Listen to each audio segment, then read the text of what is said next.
Turn that shit up, Mike.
They want that smoke, bitch, I got it for 'em. They want that smoke, bitch, I got it for 'em. They want that smoke, you know I blow it.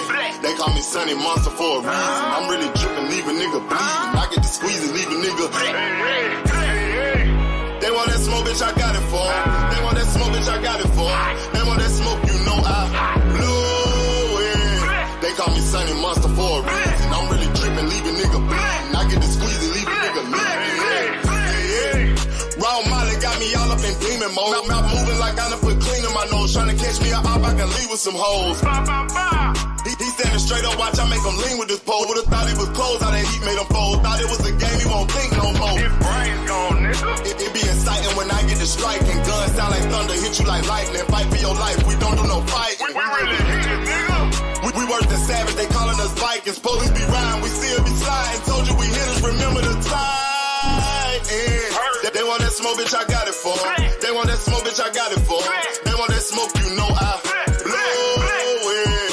They call me Sunny Monster for a reason. I'm really tripping, leave a nigga bleeding. I get to squeeze and leave a nigga bleeding.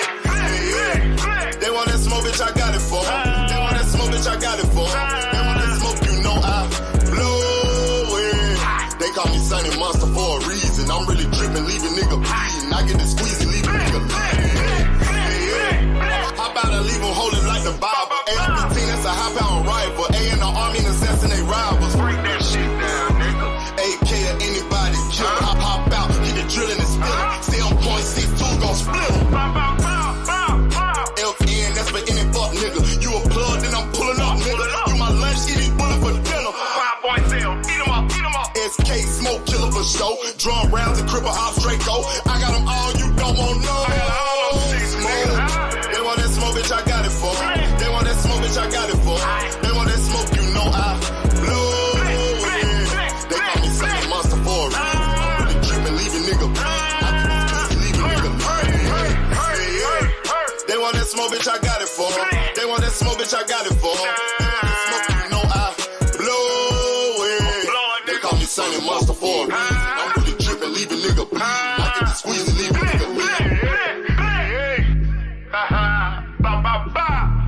Y'all know what the fuck.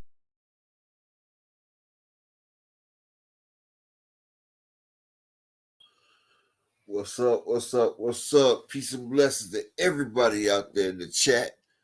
Let me go ahead and get started. My co-host on the way. Salute to my guy, OTB. Peace and blessings, King, all things. You wasn't first today, but you still my guy. Peace and blessings, homie. Ray Davis, peace and blessings, King. Aquaflex, peace and blessings, King. Freako Fly, my guy. Peace and blessings, homie. Antonio Brown, peace and blessings, King. Bullet Gibson, welcome, big dog. Peace and blessings, King. Black all day, even at night. Peace and blessings, Clean. Dr. Mark, and that flawless mentality. Peace and blessings, homie. Jamel Fareed, peace and blessings, homie. Let's see. Marquis, peace and blessings, homie. Justin Hawkins, peace and blessings, King. The Village Brother, welcome. Peace and blessings, King. Brian King Falcon, peace and blessings, homie. Thomas Hill, the illustrious, my God, the OG, peace and blessings, King. And we waiting on Kiva, Village Brother. Let me go ahead and get you right while you in here. Y'all know how we do for the first 4,000. You know we getting right. Tiago Rose, Shalom, King. Shalom. We get you right too. All right. You know, we growing every day, y'all. Peace and blessings to everybody in the chat. How everybody doing today? Man, it's fight week this week. It's fight week. OTB, homie, what's good? What's good? Y'all ready for this fight, right? All right, keys on the way. But Shakur done sold out now. Finally. But I told y'all that was gonna happen. Bob Arum, one thing about Bob Arum, he's not stupid. And see, I'm gonna say one thing right here. A lot of people pushing the narrative talking about, oh, Shakur's tickets ain't this and that, and he gave away tickets and everything. Yeah, Shakur gave away some tickets. He gave away some tickets to the no problem, Village Brother. Yeah, they gave away tickets to the armed forces, but you know, Devin Haney and his family, they gave away tickets too. They gave away over I think it was like 300 tickets. They gave away 200 to 300 tickets. So people don't push the narrative about people giving away tickets for fights, because usually in fights like this, tickets do get given away. Hell, look at Tyson Fury. They said they was giving away their tickets to Tyson Fury's fight, not the last one, but they give away tickets to Tyson Fury fight every time, unless it's against Wilder or the last one against Ngannou. So, you know, giving away tickets, that's like paying homage, especially when you fighting in your hometown. You give away tickets. And, you know, sometimes, you know, it's just getting exposure. But, yeah. So, I don't know what Key wants to cook on today. But, Thomas, if you got a minute, hop up here, bro. But, let's see. One thing that they're doing, they got Naveratte on there with Shakur. Coach Amber, peace and blessings, Queen. How you doing today? Even though I just seen you. But they got Naveratte on the Shakur Stevenson. On the Shakur Stevenson card, right? Naveratte is pure action. They know it. Okay, hold on. Let me drop the link again for Key. Hold on. But they know Naveratte is a can't miss fight, because no matter what, Naveratte is gonna throw bunches and bunches of punches. Either you gonna knock him out, or he gonna knock you out, or it's just gonna be a war. It's gonna be a war. That's how Naveratte coming. He ain't doing nothing else, but he's coming with all action. They're thinking of making the Shakur versus Naveratte fight. And it's funny because they wanted to make the Naveratte versus Valdez fight before Shakur beat Valdez. See, Shakur went to ESPN, him and Jay Prince went to ESPN, and they made the Shakur versus Valdez fight for the unification. Bob Arum didn't want that fight. He wasn't trying to have that fight. But they backdoored Bob Arum. Al Boogie, my guy, peace and blessings. But they backdoored him. And when they backdoored him, Bob Arum was protesting that fight the whole time. But ESPN, the one that controls it, they told him that's the fight we want. So they had to make that fight. That's why Bob Arum sat down on the road. He wasn't trying to get in there. Like Bob Arum, he couldn't stand having that fight. Then after Shakur beat Valdez, and after Naveratte won his third belt, He was like, "We're gonna go ahead and do Naveratte and Valdez," and we see what Naveratte did to Valdez. Now they want Naveratte to go for his fourth title because Naverate's done won a title in 3 divisions. He's won it in the 130, the 127, the 122. So they're trying to get him the chance to go up and go against Shakur in the 135. See if he could be a 4 division champion like Mikey Garcia. But see, guys like Naveratte, Mike Garcia, they start in the lower weight classes, but they be sitting there fighting. Matter of fact, we get back to that. Key Alexander, my host, how you doing today? I'm doing good. How are you? I'm fine. I'm sitting here rambling on. Gotta let you get your intro. Go ahead. Shout out to everybody. Y'all like my picture? If you're asking a real question, I'm gonna give you a real answer. This is Evans Tobler. I feel like with all the ratchetness that's been going on for the past couple weeks, I'm like, let's kick off fight week right, y'all. It's been so much tension and so much craziness. Let's laugh a little bit. I like the picture, Ray Davis. This is Evan Tobe, Regis Progress coach picture when he was either a gigolo or a bodybuilder. Okay. So I was like, you know what? I'm feeling very Mardi Gras today. So shout out to Regis Progress coach. I'm repping because they actually the ones that kicked off the ratchetness. For sure. Right. Devin put it on us. So I'm kicking it off, right? I like, I'm feeling very daring. I'm feeling very private school-ish. I'm feeling very, body build. Like I'm just, you know what I'm saying? Like I'm just that guy. Somebody going to sleep and it's not gonna last 12. Period. Talk your stuff, Evans. Is it even or Evans? Talk your stuff. But shout out to everybody. I'm just doing this to make, lighten the mood, man. Shout out to everybody that's in here. Upper already, introduced everyone. Shout out to one of the GOATs, Thomas Hill. I always enjoy listening to you. And sharing the same space as you, and also to OTB Boxing. Shout out to you, King. Salute to you, Queen. Huh? I say a salute to you, Queen. No problem. Thank you. So what we kicking off today? What we cooking on today, Upper? First off, most of y'all don't know OTB was my original co-host. King Von, salute, King. Yeah, that's why we disagree the way we do, y'all. Like we've been doing this, so yeah. Me and OTB, we have disagreements on the thing. We was advantageous adversaries, and time got him out the way. But Key's my co-host, and OTB. Maybe he could join us one day when he can, in and out. Key could be like we on first take. What's the girl name on first take, Key? Molly, yeah. I think I was gonna say Molly. Yeah, Molly. I watch I used to watch Undisputed, but my boy gone, so I don't even watch them no more. Skip Bayless, Skip. He did it for me, but But wait, hold on. Hold on, what, Thomas? Oh no, that's my cousin. Yeah, okay. Key, what you want to cook on? Cause I'm gonna cook on something a little bit later, but I'm gonna let you rock out. Okay, so I would like to talk about, I think, what really kicked us off. I'm sorry I did not catch the UFC fights. I'm team boxing over here. I'm still trying to get used to UFC. I watch it sometimes, but it has to be like absolutely nothing on. So no disrespect to UFC, but I like my boxing.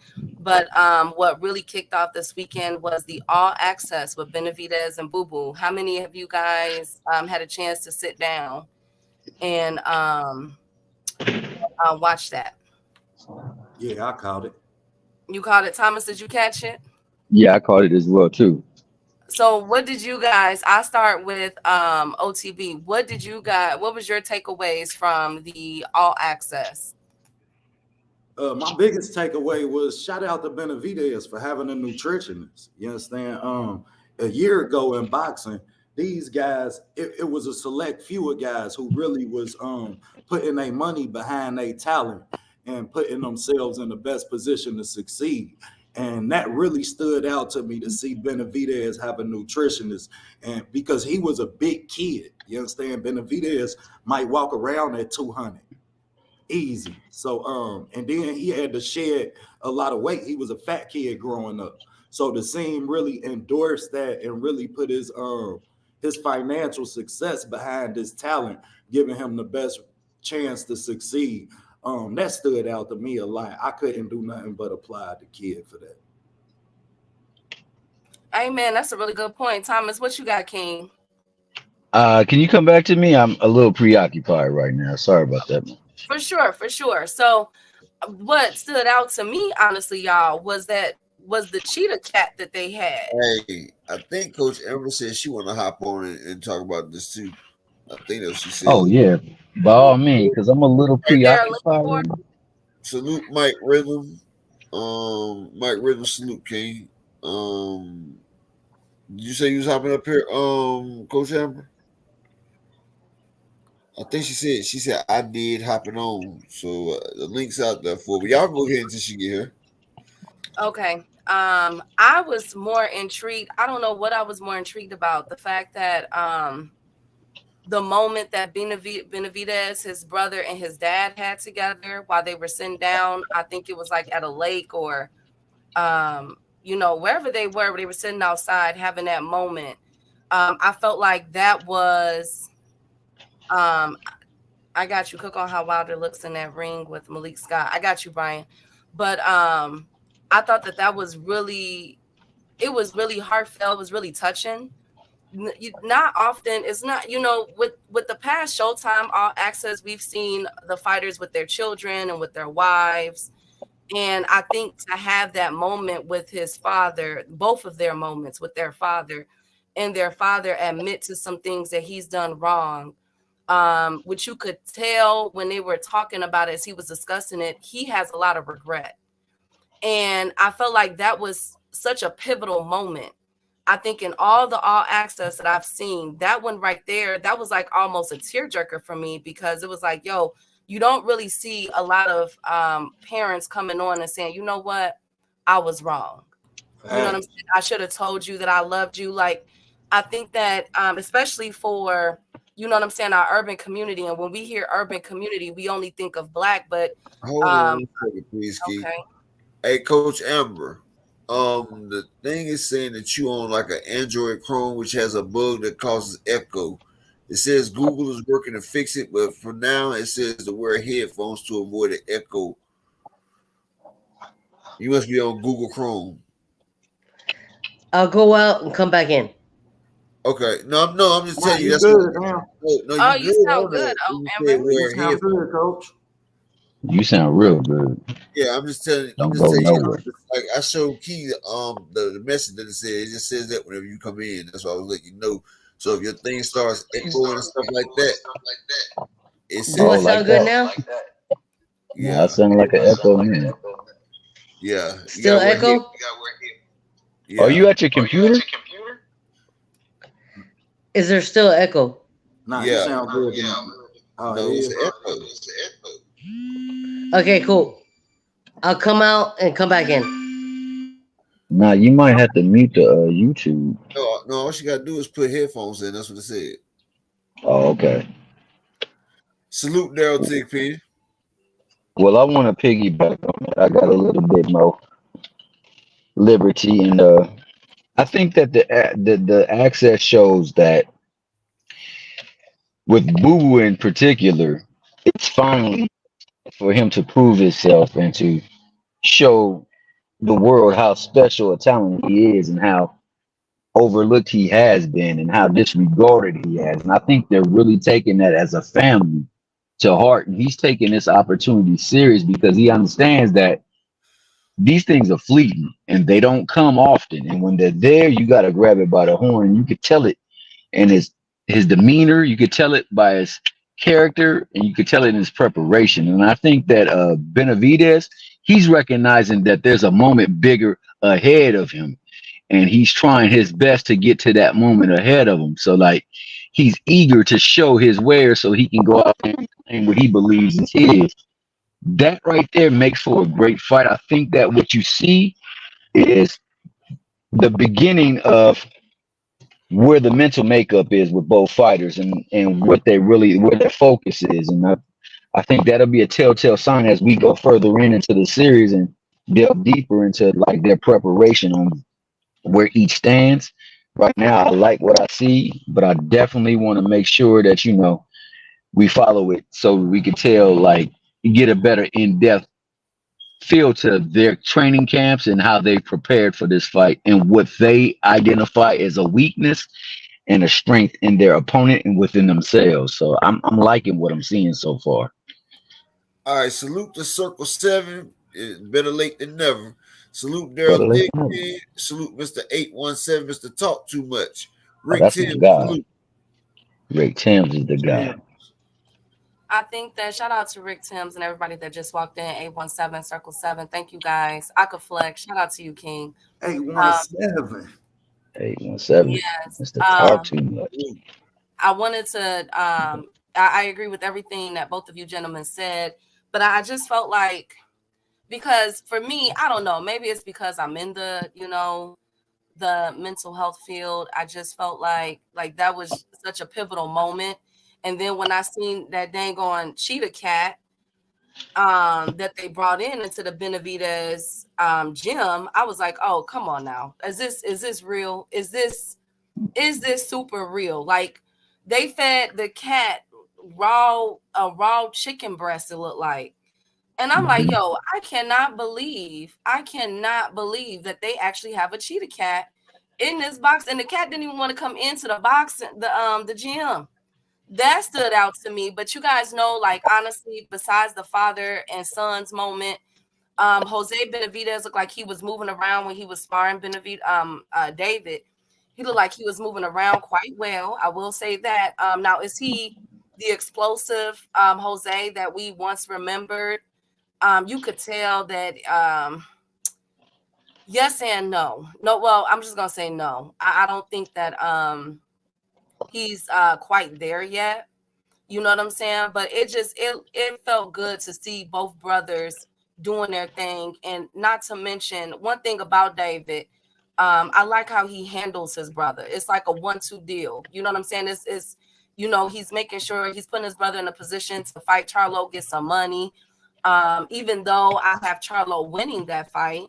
But that still just speaks a lot. You know what I'm saying? He didn't have to put his brother up in there if he didn't believe in him. And that's what he told him that, basically, I believe in you. And another thing that I did appreciate was how cool and mellow Boo Boo was.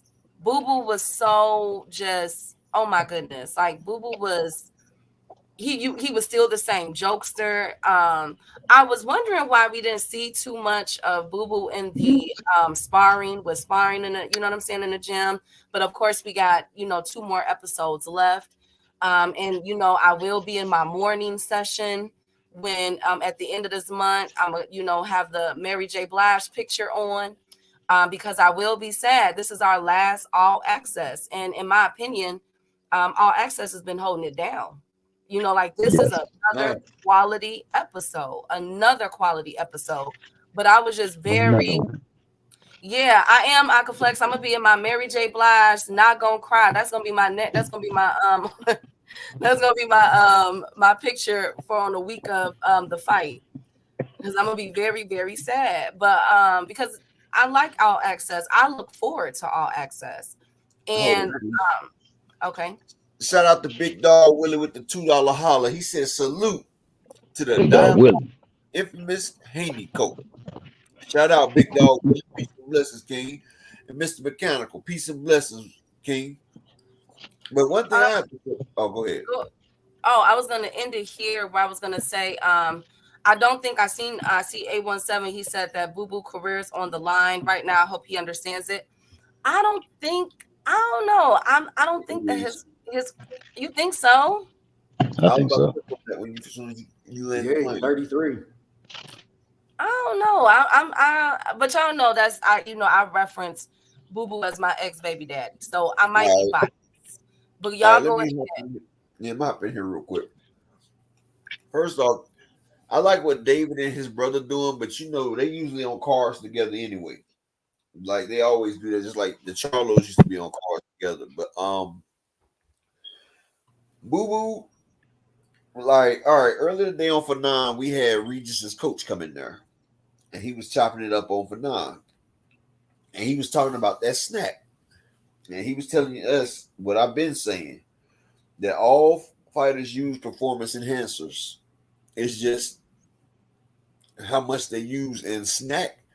Like he said, snack gets you the closest it can to anabolic steroids that you can get with it still being legal. Aaron Muhammad, peace and blessings, King. Terrell Davis, peace and blessings, King. So, like I've been saying, you know, shout out to my guy Big Dollar Dog Willie with another $2 holler. He say salute to Upper Echelon and Key Alexandra and the chat. Salute to you, Big Dog Willie. Hey, did you know Amir Khan is fighting Tyson Fury next? Yeah, 10 rounds. Big Dog Willie style. And he giving Tyson Fury points. He's Amir Khan a 3-1 favorite. But yeah. But like I was saying, what was I talking about? Okay. What was I? The snack program. You was talking about how. Oh yeah, the snack. Yeah, he said the snack program, it gets you the closest to the real thing that you can get, and we should know that because Victor Conte, he's a fool with it, and Victor Conte, he knows what he's doing. He said that's why we see Terrence the best that he's been. You know, Devin's on snack, and you know Boo Boo's been on snack. And they say Boo Boo is strong right now. You can look at Boo Boo; he's big. He's nowhere near that 160 that we seen, but Boo Boo career on the line. This is his first really big fight, and his this far in his career, and he's going against a young killer. And if he doesn't produce, he's not gonna get no other big name fights. It's hard to go this far in your career, and you really haven't secured a big name fight. And if you lose this big name fight, frequent flyer, peace and blessings, King. If he loses this big fight right here, it's it. That's it. Because he had a chance to fight Charlo, pulled out the week of the fight, and then he went to Eddie Hearns, got his money, and you know, lost years of boxing. Now he's going against David Benavidez, which is a winnable fight. You see Caleb Plant, he won the first half of the fight. Boo Boo, I feel like he's awkward and he's strong, but he's going to give David angles that he can't see. And like I said, David has bad footwork. And he squares up when he fights, and he's a come forward fighter, and he squares up. He doesn't put leverage on his shots because he's heavy handed, so he lets them fly. And I feel like Boo Boo is going to do enough to slow this king down. He's going to slow him down. And I also heard that he said it again, but he's saying it while he got a fight that he's thinking about the Morrell fight. So I would like to see David get off so I can see David versus David, but I'm really sure that Boo Boo knows something right now. He's too calm and collected. He knows his career's on the line, and he's about to go out there and produce. These are two undefeated fighters right here. And Boo Boo has the can we say he got the experience, even though he hasn't been sharpened like iron, but I think the amateur pedigree, like I say, that amateur pedigree, it shows. And Boo Boo does have that amateur background that David Benavidez don't got. And I feel like it's levels in this. And, you know, David Benavidez, he's a great fighter, but a lot of the fundamentals he's missing. He's lacking, especially the lack of defense. His defense is offense. And when you go up against a great fighter that has both, it'll show. It's going to be exposed, and we're going to see the difference in it. Facts. Well, we were talking about the David Morrell fight that Boo Boo was speaking about, looking forward to. Shout outs to the team of David Morrell for giving Cena Ekbeko, who's a close friend of mine in my channel, man, the fight that he deserved, because they pulled out of it last time. So they came back to the drawing board and they was able to reach an agreement, and he gonna give Cena that fight. And that's gonna be a good fight too, because Cena can box and Cena can fight. But I also wanted to Morrell taking short change to make that fight. And I'm proud of him for that one. Yeah, gotta say that because he pulled out of the first one. So when you pull out of a fight, you know what I mean, then it raises an eyebrow, especially when it's a fighter that gets the credit of high risk, low reward. as Cena Ekbeko do, because ain't nobody else trying to give Cena a chance. And for the team of David Morrell to come back to the drawing board and to realize that everybody else got a ticket to the dance already and they got a date. So that was the best date that he could take. And I'm looking forward to showing up to the Punch Bowl and seeing who drank the most out of that fight. Now, I also wanted to give a moment to give an illustrious shout out to Key Alexander. I didn't know that you dealt with mental health. I am a mental health advocate. For everybody who don't know, I suffer from anxiety, PTSD, and depression as well. So to piggyback off what she said, us as parents, man, a lot of times it's humbling to be able to say what you've done wrong in the presence of your child. It's easy to sit back and look at it. So I like to take this moment and to have everybody just realize that mental health is living in our community, and we really have to do better about accepting it and giving people an outlet to accept the fact that their brains may not work like the normalcy of yours. But back to boxing, yeah, most definitely. Boo Boo can lay David on his ass. And I did drop a breakdown on this fight. Everybody get the OTB boxing school. Check out that breakdown, man, because you might be surprised. Um, do I see both fighters? What I want to ask y'all is how likely would it be, or how likely do y'all think it would be that both fighters touch the canvas in this fight? I you know what? For me, I think that's a likely option because we know that Boo Boo starts Boo Boo both. Well, first of all, we're dealing with two punchers, but Boo Boo his knockouts. I think his well they should they. No, actually, David didn't knock Caleb out, but Boo Boo did put Nicholson on the ground. This is interesting, but Nicholson is not. You know what? I'm gonna just say if both fighters were to end on the ground, I would not be surprised because Benavidez does sometimes like have like this little shuffle with his feet. So I can see that. Benavidez, I mean, Boo Boo, we already know. There was a fight where he did get knocked down, but I don't think the ref counted it. Yeah, it wasn't official.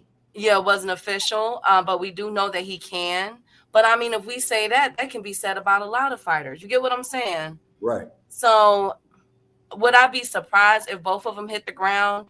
No, I wouldn't. But I think that it's the person that's hungrier for it is David. I just sense that he's just more like even when I seen the press conference and the Showtime All Access, it's just something about his eyes. Like I feel like he's trying to. I feel like, to be honest with y'all, low key, I think he's on a mission to dethrone Canelo. I ain't even finna hold y'all. I'm not even gonna hold y'all. Like, I really feel like he's like Canelo who at this point. You know what I'm saying? It's the David Benavidez show. Like that's why I got Benavidez winning. But go ahead, OTB. Facts. You hit the nail on the head. I think that both fighters could end up hitting the canvas. Um Boo Boo, I think that for the most part, we are like Epper said, David has no defensive responsibility. His defense is his offense. And that can be to his detriment when you fighting a fighter with the power and the defensive purpose that a Boo Boo Andre fights with. My question for Boo Boo is, are you running enough, champ? Because you're going to need your legs in this fight.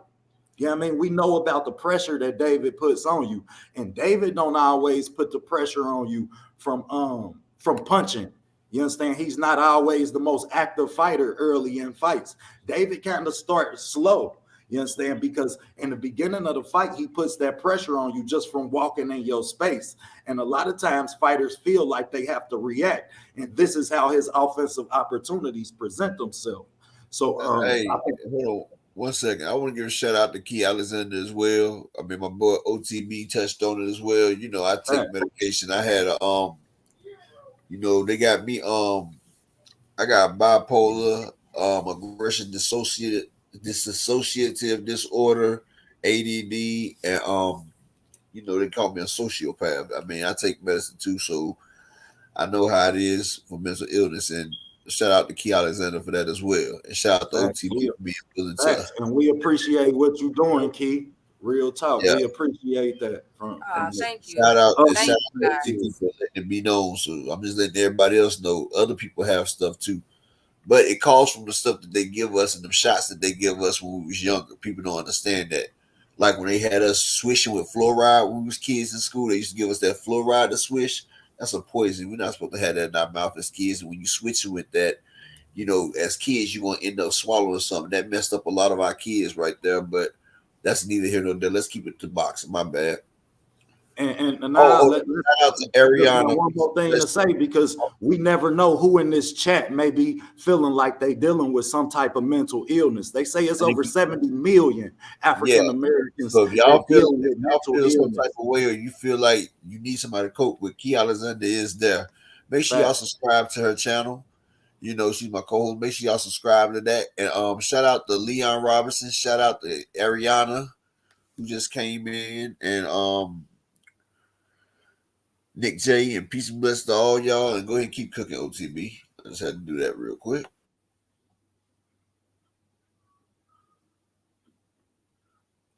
Mute. I want to say to everybody, I'm proud. I salute y'all too for the same thing, especially you, Key, on the mental health. I want to touch base real quick because I just in the communities, it's becoming a real thing more and more every day. We're finding out more things, but I do want to say, with that being said, just got to believe and use those words. Believe and shoot for goals and make promises to yourself, and don't be afraid to fail.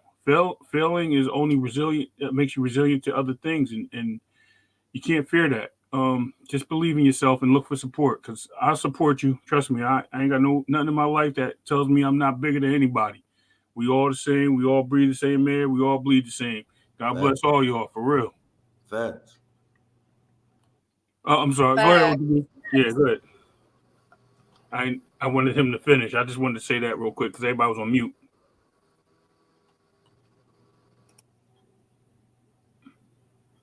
Yeah, most definitely, man, and that's real, man. Just so y'all know, anybody that is dealing with that, man, you have an outlet. You have an outlet, and we care.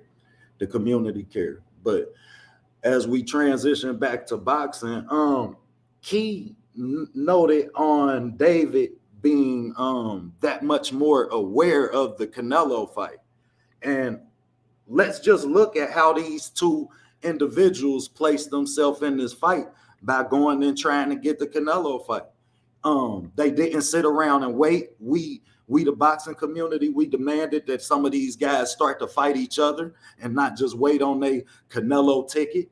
And it looked like David is embracing that, fighting Caleb Plant first, coming off of a Canelo fight, and then now going into a Boo Boo Andre fight, which ain't that's not a walkover fight. That's not a fight that anybody in that weight division, as we know, Canelo vacated at 154 when he could have been undisputed 2 years prior because he didn't want to fight Boo Boo.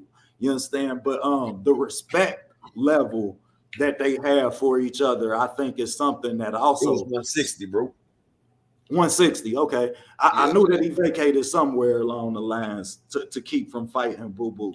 See, so, David fighting somebody that Canelo don't want. So if David beats Boo Boo, Canelo got to fight him because he took out your worst enemy, your biggest threat. Shout out to Just Do Boxing as well. So what do you guys think? And because I like listening to all of y'all intakes on this. So what do you guys think will, because okay, let's say, because we all know that David is the favorite to win, right? We all know that. So let's say, because Vegas don't like losing money. The last time they truly lost money, I think, was the Canelo and Bivol fight, right? Yep. So let's say this: David puts on a dominating performance, wins, whether it goes 12 or whatever the case, he wins. Boo Boo loses. So where does Boo Boo go from here? Who else is there? because I mean we can't really get on him, harp on him like that when he was avoided too, you guys. A lot of people didn't want to fight. I mean, was it one of the Charlos that avoided him, or was it Canelo that avoided him? No, he had a chance to fight Jamil Charlo, and in the week of the fight, he pulled out, and that's why the Charlos was peed off because they had a deal locked in and loaded, him and Jamil Charlo, and I felt like he would have beat Jamil Charlo at 154, but Demetrius Andrade wanted more money at the last minute. He wanted more money. Hold on, because now before we all speak about that, let's also take in the fact that Jermell Charlo, who was not the champion in that fight, was slated to make more than Boo Boo, which was Boo Boo's biggest problem. Okay, but it was Jamil's platform that they was on. They was on Jamil's platform, and they offered Boo Boo to fight. You feel me? And he did what Frank Martin did. Basically, he agreed to everything, but at least Frank Martin didn't take it to the last week of the fight and then pull out. Shout out to Planet 619 Frequent Flyer and my guy Just Dude. Shout out to y'all. But he agreed to it. He agreed to terms. And then when they got to the week of the fight, he pulled out. And when he did that, he got himself blackballed from the PBC. And they blackballed him. They didn't really want to do no more business with him because you can't trust him. You can't trust the man that pulls out at the week of the fight. And shout out to my guy T Wells with the $2 holler. He said salute up echelon in the panel. Peace and blessings, King. Thank you. So Queen then with Ariana, that, peace and blessings. go ahead. So with that being said, where does Boo Boo go from here then? If Vegas is right, where does are we saying that it's over completely, or he got either a Caleb Plant fight coming up. Well, if Boo Boo loses, he could probably fight M. Billy or Caleb Plant because Boo Boo's still a nice name to have on your resume. I mean, he still have like an M. Billy fight. Or okay, Caleb so let me Plant play devil's fight, advocate. or he go against Dave Morrell. Canelo gonna jump on that. Okay, so let me play devil's advocate. So remember about a month ago when we had David Morrell coach on him, they said that they were already sending basically it might be conversations being had between David Morrell and Caleb Plant. If you're in Caleb Plant position, who would you want? Would you want Boo Boo Andrade or Andrade, or would you want David Morrell? Boo Boo. Boo Boo's a winnable fight. Boo Boo's a winnable fight with Caleb Plant. I think David Morrell is as well, and I think that the Canelo rematch is what I would see Caleb chasing, and the David Morrell fight is what would get him that sooner, being David Morrell has that WBC silver belt. No, David Morrell has the WBA championship belt. Okay, the WBA championship belt. Same belt Tank got. Yeah. Well, that's still a belt that would allow him to petition for the fight. Yeah, it would, but we talk about fights that's close to him. He gets in there with David Morrell. Like Boo Boo is an easier fight for him to win than David Morrell is. He get in there with David Morrell. He going the same way Urabosi went to the upper room. No, I think David Morrell don't use his jab enough to fight. To land that power punch against a fighter as slick as a Caleb Plant. So he would go into that fight baiting on his legs to wear out, which Caleb Plant always does. Yeah, Caleb Plant slows down too much to go against David Morrell because, first off, David Morrell, he has effective aggression. He's not like David Benavidez. David Benavidez, he comes with ineffective aggression. He just comes like a stampede, a tornado, like a typhoon. He just comes throwing. Like, it's not no really intent behind it. He's just trying to let punches go, and if they hit you, they hit you. If they don't, they don't. David Morrell, he has timing, he has speed, he has power, and he has knowledge to set it up. And hey, he's from the Cuban school of boxing, and he has that amateur pedigree, and he's hitting with bad intentions, and he's setting you up. And each fight, he's getting better and better and better. And he is, but he has no head movement either. Worse. Huh? He ain't got no head movement. I agree. That head stay on the line. And when you talking about that type of aggression, regardless of what type of aggression it is, you're gonna need some defensive purpose before I'm able to really become a David Morrell. I'm gonna tell you like this: his head stays on the line after he sees what his opponent has. My bad. Then he stops it. If you watch from the beginning of the fight, he has great head movement and everything, but after he realizes that his opponent can't do much to him, then he goes into seek and destroy mode. And yeah, his head doesn't I was move as gonna, much after that. I I was admit gonna that. say that he sits a lot though. Later in the rounds, he sits a lot. That to me, that's what I hate. I think I had said something before about his footwork. He sits a lot once he gets later in the fight. David Morrell. It's not like he's up on his feet like he starts. Which So to fight? me, Which that's fight? also a problem. Which But fight does he uh, get late into the rounds, Ray? huh? I about to say I'm his last saying, but fight. I'm saying I as about he to say. gets later in the fight, not rounds fight. Excuse I me. about to say And which fight has he got later in the fight though? That's correction, what. correct. Good point. Correction on your part. Yes, I accept that. But I mean later into the his fight, as he starts feeling comfortable, he starts sitting more.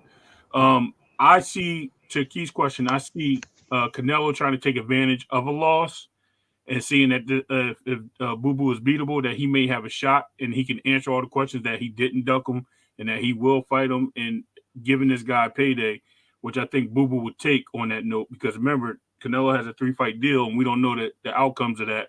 And being that they both recently fought, that may be a possibility that they may look into Canelo's team because they're gonna look at it as look, I can avoid this guy again and avoid this young guy again, and we can go after the guy that just fought him and prove something. Other than that, I can also see Charlo saying I can go to 160 now and fight him. I mean, sorry, 168 and fight him, and then that way he can break into that division and say, look, I fought him too. Because this He's is what going they for were plan. saying that he was the boogeyman at 160. So with them saying that now it gives them a reason to fight Boo Boo at 168.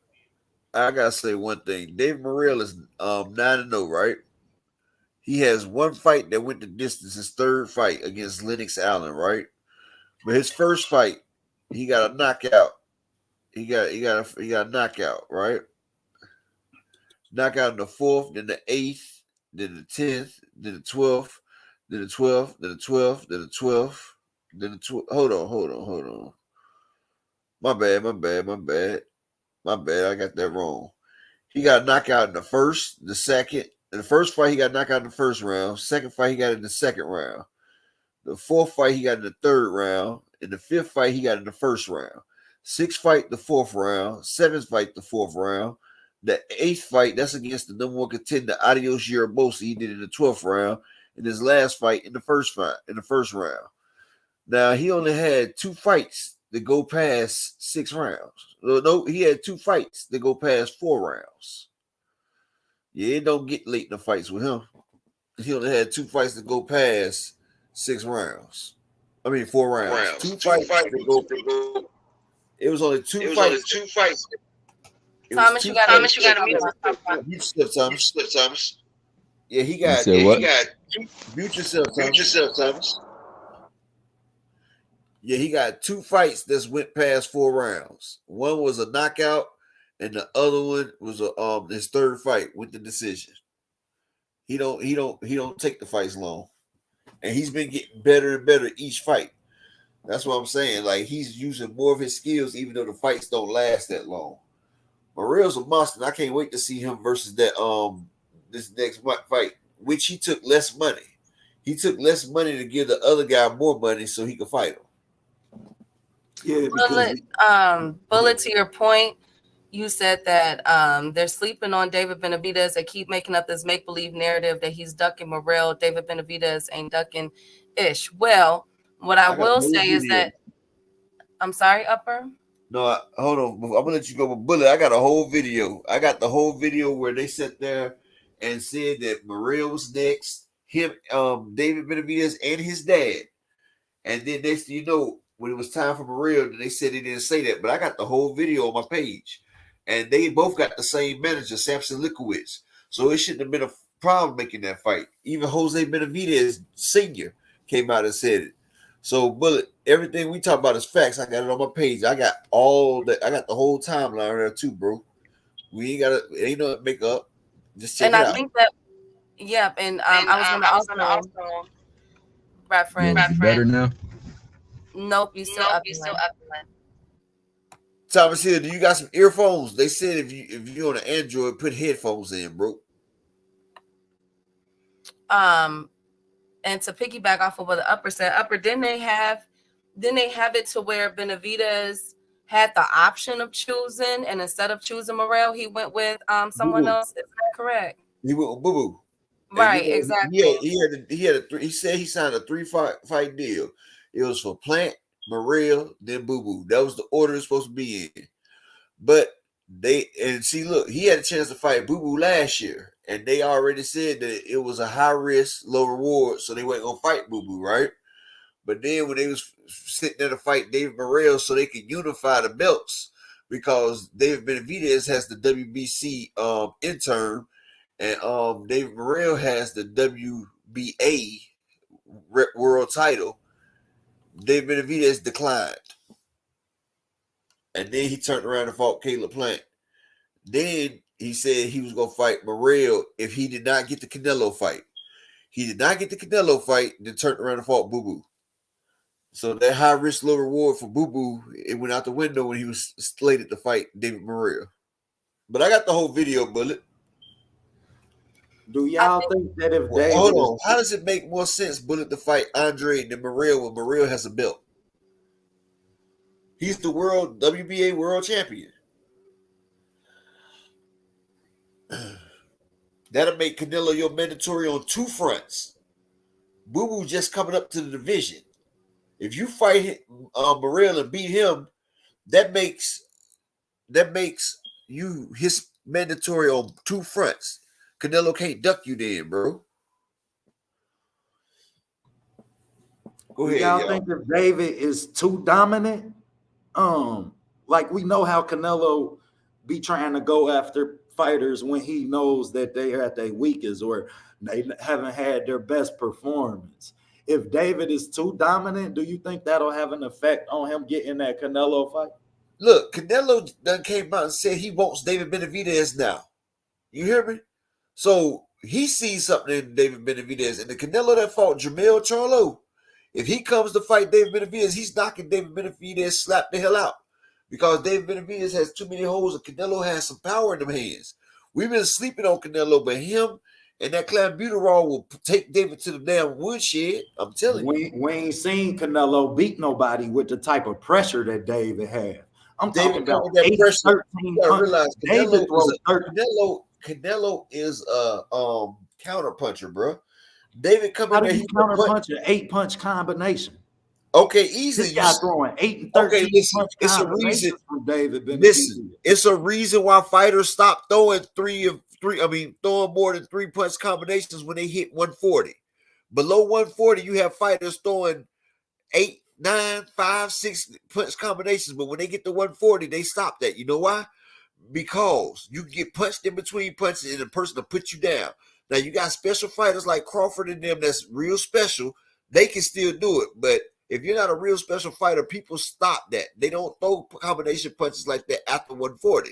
So basically, you don't think David is special at all, huh? No, I think he's a great fighter. He got a hell of an offense. I just feel like he's one-dimensional. Like, you know he's coming. Like, you see it coming. Like, when you see a fighter like that, you know it's coming. Like, he reminds me of Tito Trinidad. You feel me? He's just coming on. He's just coming trying to bulldoze something. And you see what happened when Trinidad went against somebody that was technical. He got beat down. I felt like Oscar beat him. But, hey, you know, he got the win. But Oscar, all he got was karma because he didn't beat my boy Sweet Pea. But they gave it to him. So I wasn't mad about Trinidad getting the win. I said that same thing Sunday, actually. What you said, Upper. I said this fight coming up with Andrade and Benavidez, I said that reminds me of Trinidad Winky Wright. And I said Winky Wright did him dirty. And I see the same thing happening because the way he comes forward, the way he has that high guard and the pressure fighter that he was, Winky set him up right where he wanted him and did him dirty. Same thing. Southpaw just straight up that high guard, nasty, just throw flurries and hit the target when it's keep your head on the line, basically. It's just the way he was fighting. But I said the same thing. Salute to my guy, EB Sweat a lot. Okay. So shout out to you, EV. So we're all saying basically he still has options, but but this is pretty much um, an important fight, right? Yeah, Is that what I'm hearing? yeah, That he he got still have options. options, but he just won't get the bigger names. Correct. Yeah, I mean, but you know something? That's why I want people to get out the mindset of just because you get a loss, that don't mean that you're not a great fighter. You know, a lot of great fighters have losses. Floyd just got it now where people scared to take a L. Like, yeah, you take a L, it gives you more. Fighters that took L's, I'm gonna tell you like this. My favorite fighter just got an L, Earl Spence. But Earl learned from that. Earl's coming back for a big payday. You know what I'm saying? But people don't realize Holyfield going against Riddick Bowe, he took an L, came back and beat him. You know what I'm saying? Lennox Lewis versus McCall took an L, came back, beat him. Rockman, he took an L against Rockman, come back and beat him. This is what I'm saying. You learn from your mistakes. The only stupid mistake is the one you don't learn from. And people don't realize you have to be tested to your limit to know what you can get to. And you can't become a special fighter until you have special opponents. You got to have the opponent that's going to push you to that level, make you do things that you didn't think you could do, push you to your limit. And a lot of fighters have ceilings, and a lot of fighters can't get through that ceiling. But the special fighters, they find a way to break through that ceiling and get into uncharted territories. It's like when you play Call of Duty or something like that, when you prestige. When you get to the highest level you can, then you prestige. That means you break through. Then you start back from the ground and you start building it back up till you get to your next ceiling. That's what I'm saying. Facts. Okay, so because how old is Boo Boo? What, 33 or 36? Shakur Belmont, salute King. Is Boo Boo 33 or 36? I think he's 30. I know he I around the think he's Charlo's age. 33. I think he's like 33. Yeah, he's Okay. 33. Okay, so I think he'll be fine. I think if he was to lose this, um, I think he'll be able to come back. I think he'll be able to make an impact statement. Ray Davis, I can see something like that where if excuse me, if Boo Boo loses, then Canelo might, you know what I'm saying, try to fight him. You know what I'm saying, to prove to the world, like, look, I Boo beat Boo not him, getting a Canelo fight. I'm gonna tell you that now. No, Boo Boo. I'm just saying a hypothetical. I know he's No, I'm not. tell you why. I'm gonna tell you why though, because he's not signed directly to the PBC. So PBC is not wasting their fight. They're not wasting the Canelo fight on Terrence Crawford or Boo Boo until they're gonna give their fighters that fight. I'm just gonna put that out there. That almost put Boo Boo in a lose-lose. Now, if he beat David, he still don't get the fight. Now, if he beat David, we the boxing community have to demand he deserved that fight. Canelo already got his two fighters for that 2-fight contract. He already has his opponents. Now, after that after that contract, that's up for debate. But if David Benavidez wins, then he got Canelo in May.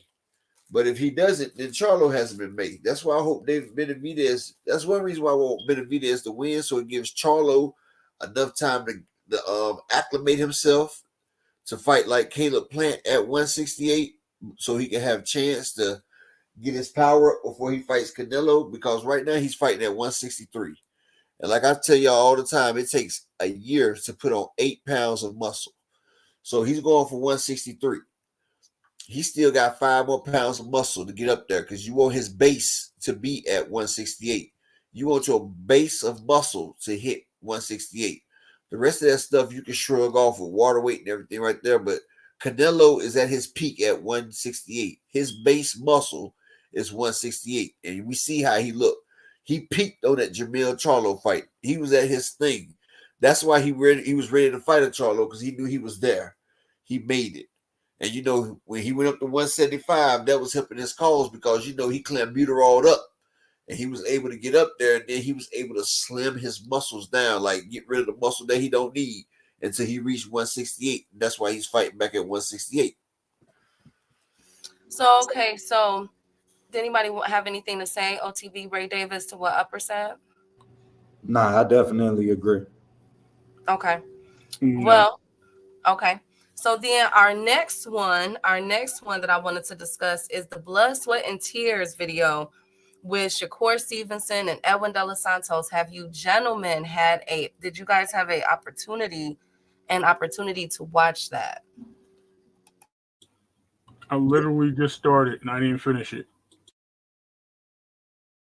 on TV? I flipped through here and there. I had already broken the fight down. So once I break these fights down, I be so inside in the ring. I don't want things outside the ring to have an impact on my breakdown for it. So, but I definitely did, and I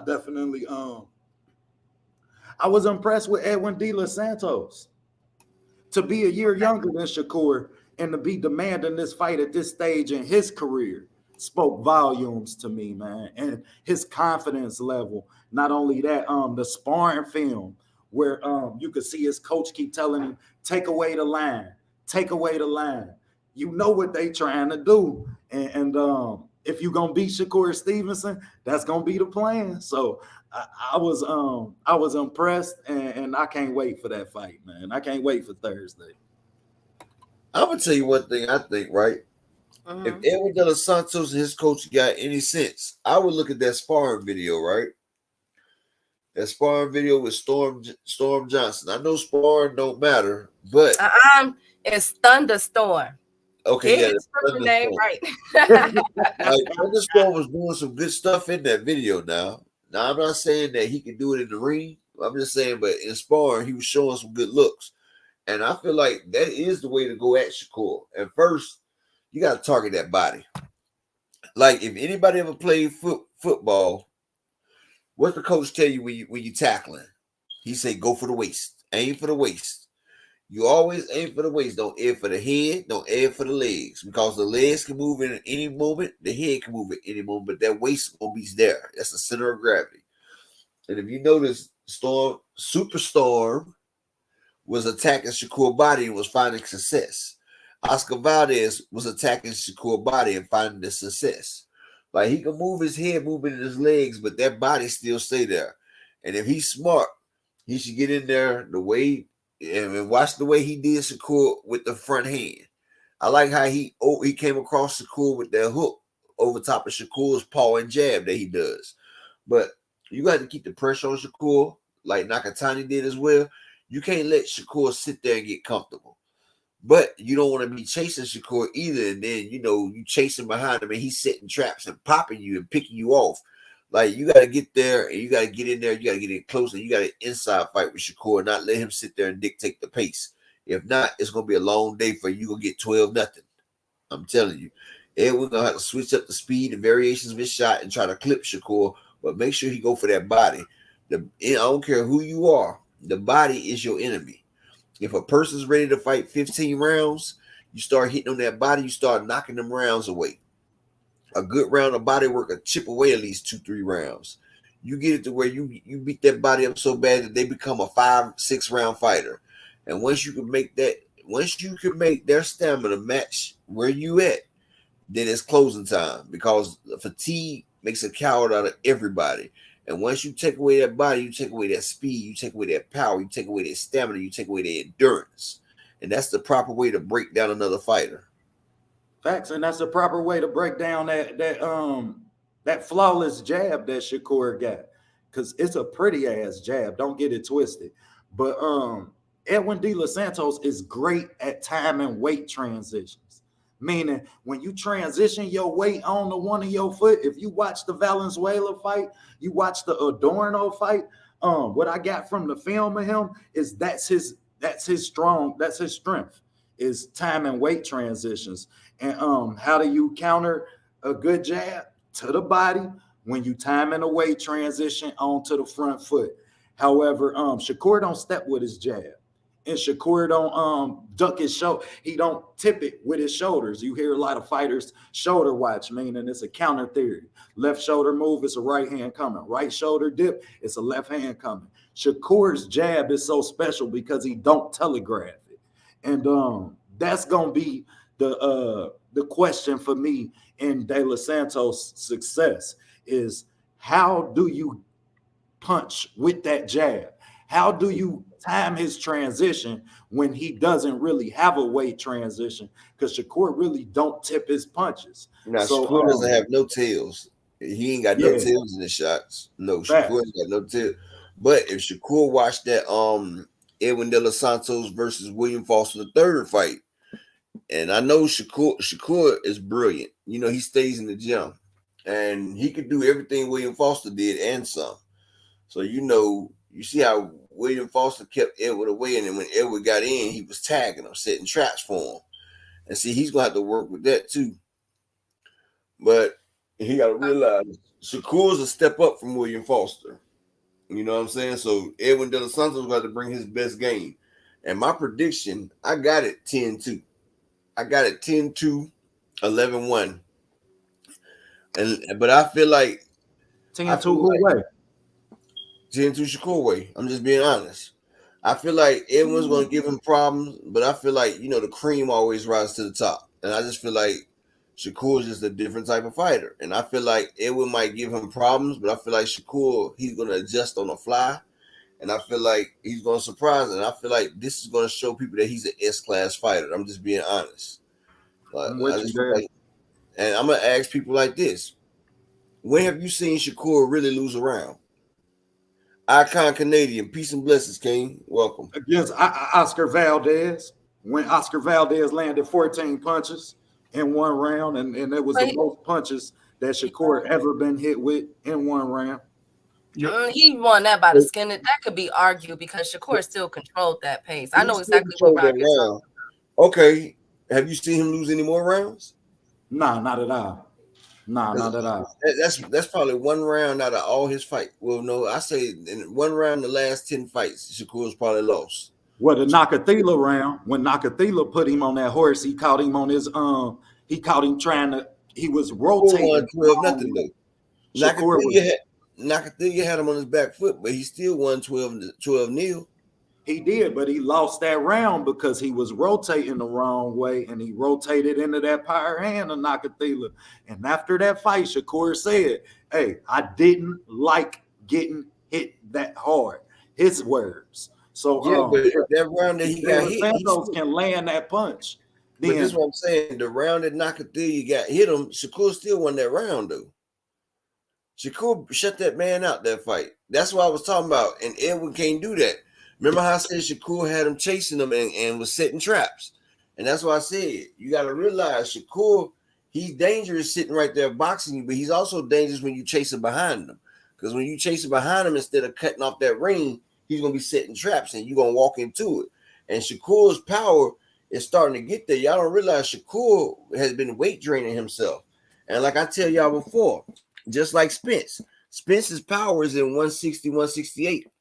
He's going to have more power at 154, but you got to realize Shakur is a 147-pound fighter. So each time Shakur goes up in weight, his power is going to increase.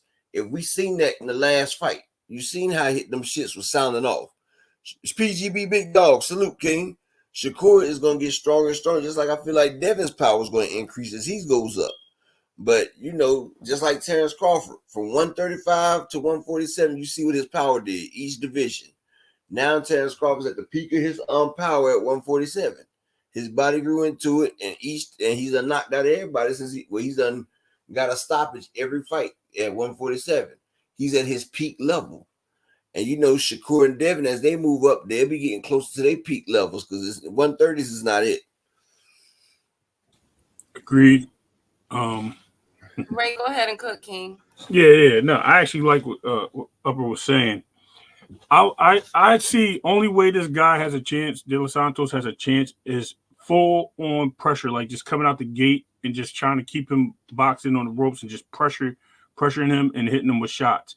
He can't tire himself out, so he's going to have to step back, and of course Shakur will get off, but he's going to have to keep the pressure on it. I mean, I'm looking at something that will like a Camacho, and this is just a bad example, but a Camacho versus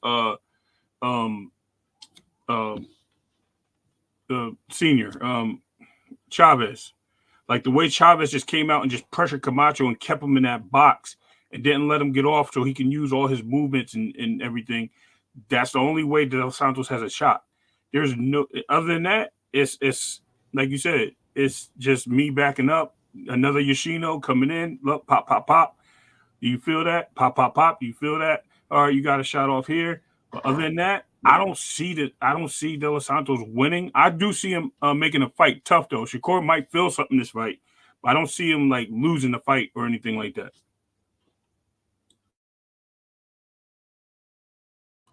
Well, I expect De Los Santos to make Shakur be better.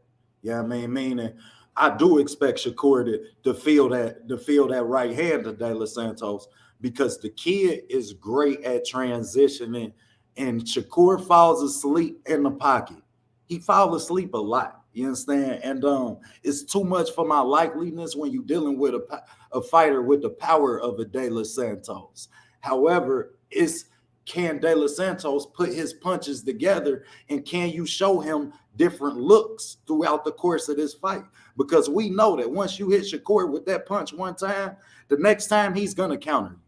The next time or once you catch him in the pocket, now Shakur is going to just fight from the outside and he going to line your ass up. You understand? So I definitely agree with both of y'all, but I will say, don't slip because Shakur will end up on his ass if he fall asleep in the pocket against this kid. This kid can punch, and this kid know how to disguise his punches, and he sets them up. So I definitely agree with y'all, but at that same rate, I feel like De Los Santos has a 40% chance of winning this fight. If he scores a knockdown early in this fight, he can get Washington still draw out this fight. Not to mention he'll be staying at 135 versus Shakur and them. They about to be on their way out. They all getting bigger.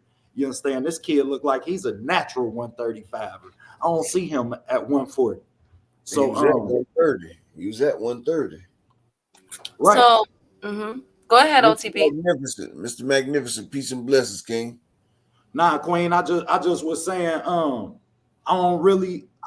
can't go on the limb and say I see Shakur washing him.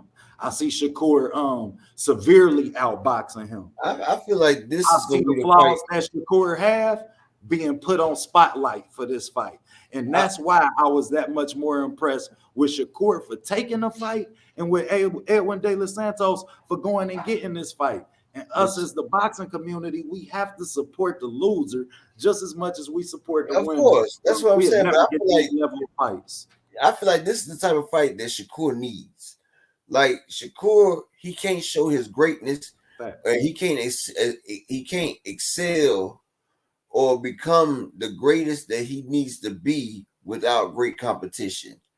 And I feel like De Los Santos is probably the best competition that they've had in a long time. Like I put him over a old ass Loma. I put him over there. I feel like he beats Loma. I feel like De Los Santos is the great fight, and it's a great fight for Shakur. And I feel like this right here is step one. This is the first step into becoming Shakur's legacy. Like, and I hope Shakur keep it 100 after this. And you on the same level you're on the same team as Muratalla. I would like to see him turn around and call Muratalla. Y'all on the same page. It shouldn't be a hard fight. Y'all both fought Nakathilia. Like, I want to see great fights out of them since you right there. You feel what I'm saying? Yeah. Go ahead, what? Sorry, Upper, go ahead.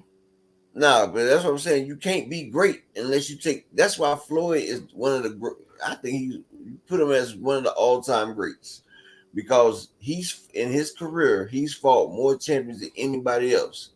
Pacquiao is next with 7 less than Floyd, but it took him 5 extra years. You feel what I'm saying? Plus he did it in different divisions. Floyd, he fought any and every champion. That's what Floyd did. And people don't realize that's what made Floyd so great. Because after he beat a champion, he's like a warrior. And like how warriors used to be back in the day, after you defeat your enemy, you absorb their power. And that's the way Earl was. Every time he beat somebody, he absorbed their style, absorbed their power. And that's what made Floyd so great. That's why when his hands got destroyed or brittle, he was able to switch his whole style into a defensive magnet. Because he's done fought against the best fighters that was out there. So he's done seen their styles. Floyd was a savant. Like, if he's seen something, he memorized it. Like, every fighter that fought Floyd tell you, if you hit Floyd with a shot, you'll never be able to hit him with that same shot again. And that's how good Floyd was. That's how he could pick your offense and defense apart. How he would gain your style. And Jermaine Wood, Jermaine Wood, we will not be calling these fighters bums. Any fighter who put them gloves on and get in that ring, We have no place to call no bum. These fighters put their it's lives no, on the line, it's no. and we love this sport too much. As a former fighter myself, it's no such thing as a bum. Period. Cause and motherfucker and people that call people bums, get off your couch and you get in the ring and fight one round. That's how I That's tell right. people. That's right. We got fighters and then we got rollies. God damn it. That's what we got over here. That's how you sep. I'm just playing. Shout out to Rolly. Go ahead, keep Yeah, cooking. that's Y'all what I'm know I ain't got saying. no sense. Before somebody can fix their mouth to call one of these athletes a bum, think about how many rounds you done went. And I bet the bum that you calling a bum, no matter what weight class they in, will beat you. I bet 135 pounder will beat most of these people in here.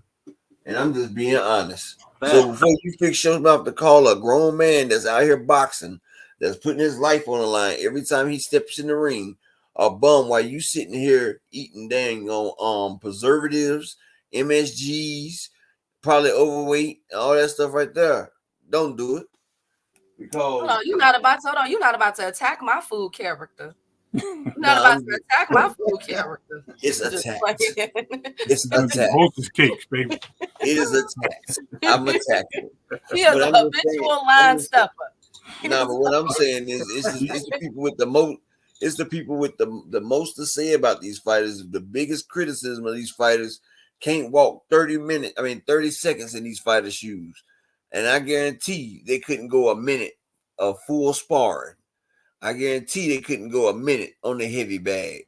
I know that I guarantee they couldn't get in the ring and go 60 seconds with anybody in the top, or anybody in the lower 40s.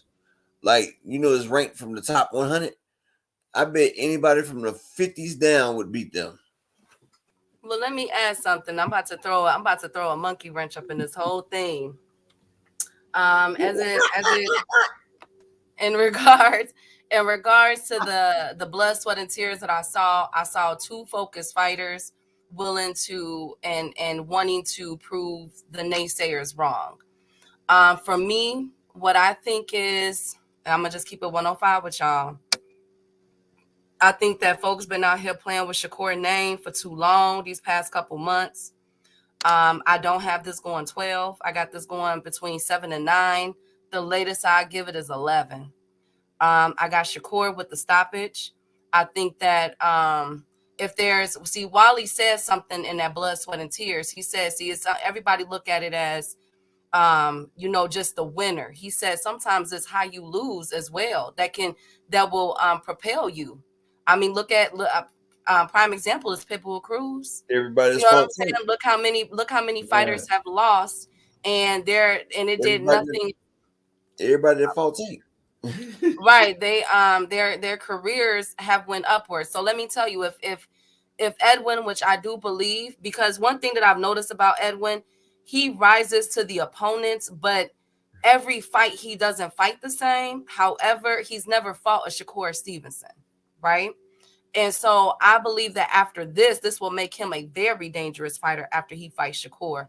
I don't think that he is on Shakur's level. I'm gonna just be honest with y'all. He's not a bum. He's a very good fighter. I'm excited for this fight, but I think that this doesn't go the distance because y'all, it's been a lot of people that's been playing with this man's name. And then you guys also have to realize the implications of this. Everybody now, since we can't get Devin and Shakur, everybody now is pushing for Tank and Devin. I mean Tank and Shakur. So this, Key, let me tell you one thing with that fact right there, right? When you said De Los Santos, right? Okay. De Los Santos is getting in there with Shakur, right? This is like when Canelo got in there with Floyd. Canelo was in there with Floyd and he got completely outclassed, right? And now you see how great Canelo is now, the face of boxing. Edwin De Los Santos is about to get in there with Shakur Stevenson. And he's going to learn so much in this defeat. I feel like Edwin De Los Santos is going to be an even more hell of a fighter after this. Whoever fights De Los Santos after this is going to have problems. I don't think whoever fights him after this fight right here is going to sleep. And I'm going to tell you like this. Edwin De Los Santos, when he lost to William Foster III, after that, his fight changed. He started fighting more like Foster. Then he started fighting better than Foster with power in both hands. Like I say, in a loss, there's a valuable lesson learned. It's a valuable lesson learned in a loss. Plus, you see what your opponent does, and you see it's working better than what you do. So you incorporate that into your style, and it makes it even more. You turn his style to your style. And see, De Los Santos, while he's getting his butt whooped by Shakur, he's gonna be learning and he's gonna be studying. And when he gets up like Canelo did, Canelo got beat 12-0. But after that, Canelo went. How many years he go before he lost? What year was that he fought Floyd?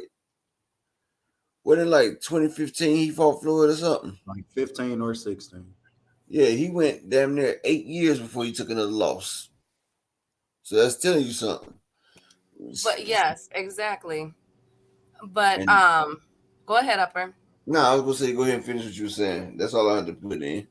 No, but since so this fight to me has major implications, and this goes back to what I was saying a month ago for Shakur Stevenson. I want him to 2014. My bad. 2014. That's damn near 8 years because he lost to Bivol in like 2022 or 21, right? Oh, Leon Robinson said 2013. Well, it's about 8 years since he lost. well hold on, let me get my point. Okay. So this has implications. I said a month ago that for Shakur, when this fight was first announced, I said I like him with Edwin because that's a power puncher, and I said also I would like to see him. This was before Maritala fought, and I said I would like to see him with Maritala because I see something with Maritala. Hold on, Bullet. I'm gonna answer. I'm gonna answer your question. I mean, I'm gonna answer your statement. Give me 1 second. So I seen that as well, and so I wanted Shakur to get in the rings with these guys because it's a certain skill set that Shakur already have, but I want to see it flourish because I don't want no excuses for when Tank and Shakur put on the Super Bowl. That is the Super Bowl fight. You know what I'm saying? Whether it's next year, 2025, that fight is huge. And I feel as though Edwin, Maritala, Naveratte, those are good starter kits. They're not, you know what I'm saying, trash or anything. They're good fighters, but those are some good fights to have on. Because remember, I told you guys, y'all so focused on the resume. Sometimes it's not about who these fighters are. Sometimes it's about what these looks these fighters can give y'all. Every fighter, in my opinion, should have an awkward style fighter on their resume. Every fighter should have a flat-footed Facts. fighter. Say Every that fighter, again, P. yes, they should have an awkward. They should have a flat-footed. They should have a somebody that's gonna give you Southpaw. angles. Yeah, southpaw. They need to have orthodox. They need to have just all kind of looks because that's how you build up your skill set. And for Shakur, you're talking about with Tank and Shakur, you're talking about 67 amateurs plus an Olympic versus over 200 amateurs with Tank Davis with and he's a decorated amateur boxer. Okay, now take away the silver medalist. Tank blows all of them out the water just with his amateur career alone. And that's showing you the type of looks he's had since he was in gloves at the age of 7 years old. That's You 300 know what I'm amateur fights for Tank. Over exactly. 300 amateur fights, y'all. That's what Exactly. we talking about. Exactly. So what I'm saying is that's why I said I want Shakur to get in there with it because Tank has so many tools in the bag, and fighters like Edwin, Naveratte, Maritala, they're going to add to his sharpened tool set. So this fight has implications because if Shakur loses this fight or he doesn't perform as well, that stock for the Tank and the Shakur fight will go down. And I know we have some, Devengers in the chat, the Haney, you know what I'm saying, the Haney folks. But I call it straight down the middle over here. That fight with Loma put a dent in that fight with Tank and Devin. I'm not even gonna lie to y'all because Loma could not miss with that straight left. Loma was getting. I keep telling y'all, Devin took more risks than he had to. He fought a little man's game when he's the bigger guy. He should not have fought like that. And I believe that he's gonna clean that up with the Regis. So I want Shakur to do better. I think this is going to be a 7-9 stoppage. The latest I'll give it is 11. Now, if he does go 12 with Edwin, I'm not going to lie. I will kind of side eye my side-eye this fight a little bit because Shakur is on a knockdown spree. We forget about that. Shakur has knocked down Yoshino, Valdez, Jamal Herring. He's knocked down and KO'd. He's 50-50 right now. You know what I'm saying? With the last, I think, 4 fights, if I'm not mistaken. Yeah, because he did knock down Conceição. Right. And in defense of De Los Santos just fought a Rayo Valenzuela on 2 weeks' notice, y'all, that we was putting in the category with tanks. We was putting Rayo in right? that Hold on, before you do that, right there, OTB. That's what I was saying. After De Los Santos loses to William Foster, he turns around and busts up Rayo Valenzuela. Busts him up bad. And he do it with less than a month's notice. When Rayo was almost the boogeyman. Yeah, Rayo they was were trying to push Rayo as the boogeyman until he got in there. And Rayo was a 5-1 favorite. And I took Edwin De Los Santos, and boy, it was a good night. That man didn't make it out the second or third round, but I was like, wow. Hold on 1 second. Not to cut y'all two kings off. Hold on. Let me address Bullet because he's been adding me. I see him going. Hold on. So listen, the first, right? So Queen. Right. So the first one was, I haven't seen any YouTube channels pushing for Tank and Shakur. Really? Because that's all I see. That's all I see. People are talking about it right now. In fact, if you go on the Rise podcast, shout out to them kings over there. Make sure y'all like and subscribe. Coach Kenny is adamant was saying, because they want Tank, all the fans want Tank to move up to 140. And he's adamant saying we still got unfinished business at 135. Shakur, he said that almost every week for the past like 4, since Devin fight was announced, even before then, when it was just rumored that Devin was going to 140. So that let's not cap there. And then secondly, you said how Key, that was a great performance for Devin. Devin was gassed after round 7 and 8. That's when he was able to tell his dad, he's figuring me out. He's knowing what I'm doing pretty much. So he was gassed. If you go back and look at round 7 all the way through round 11, Devin was gassed. And y'all were even Bullet. Now you even know it. I heard you said on KO. Shout out on KO. Shout out to KO. Where you even said that Devin was gassed and everything. So don't do that, Bullet. That was not his best performance. Nick J, yes, he did win, but it was how he won. See, he did not create a separation that of him. First of all, this is my problem. Let me break this down real quick. Like Floyd did when he had a close fight. Exactly. No. But let me break this down. Talk. This real boxing talk right here. Everybody smash that like. Let me break this down. And I'm about to sit back and mute my mic. You don't want me to cook on this, being that I'm sitting back. No, let me, Ray. I know you are Devin. So I'm let me say this before I lose my point. The problem was you have certain boxers that overpromises and underdelivers. Overpromises and underdelivers. Loma didn't call Devin old. Devin did. He said Devin was old. He's washed up. Ain't nobody afraid of him. I'm going to knock him out. He said this weeks up until leading the fight. Now, y'all can say, oh, it was selling a fight. But how many times have we seen him do this?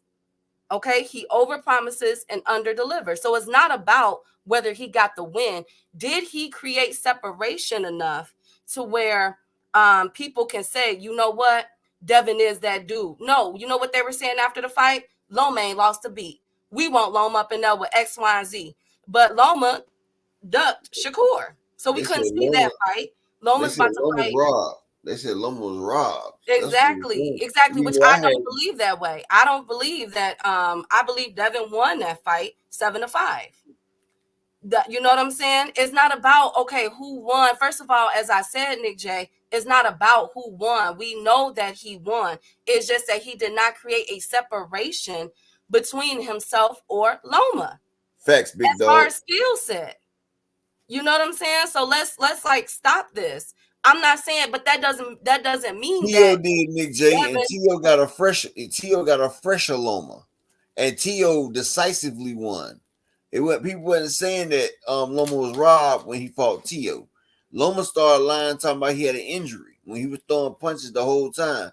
When he fought Devin, everybody that was there arguably said that Devin lost. I said Devin won 7-5. Devin even said he won 7-5. Ping, salute, King.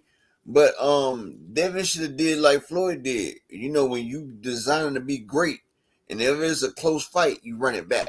And Devin didn't do that. Exactly. So the thing is, with the fact that I'm trying to make, he did win.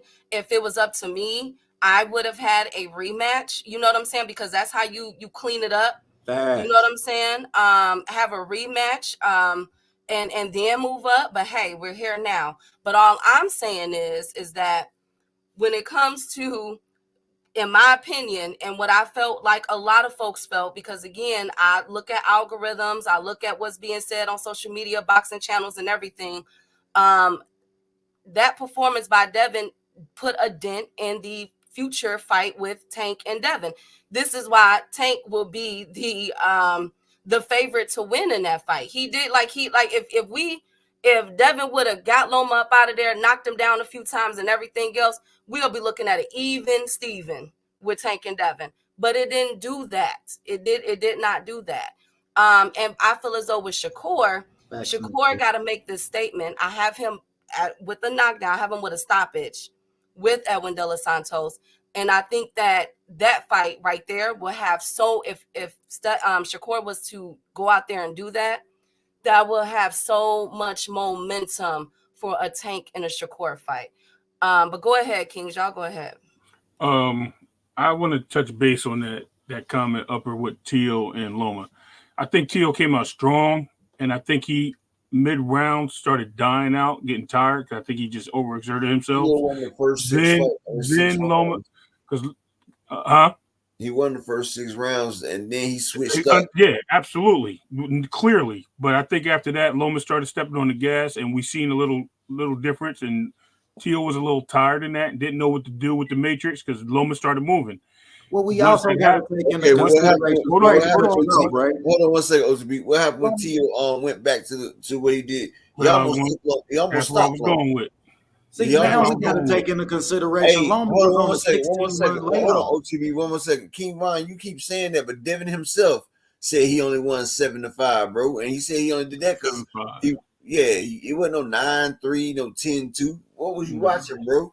Devin won the last round. If he didn't, it would have been a draw.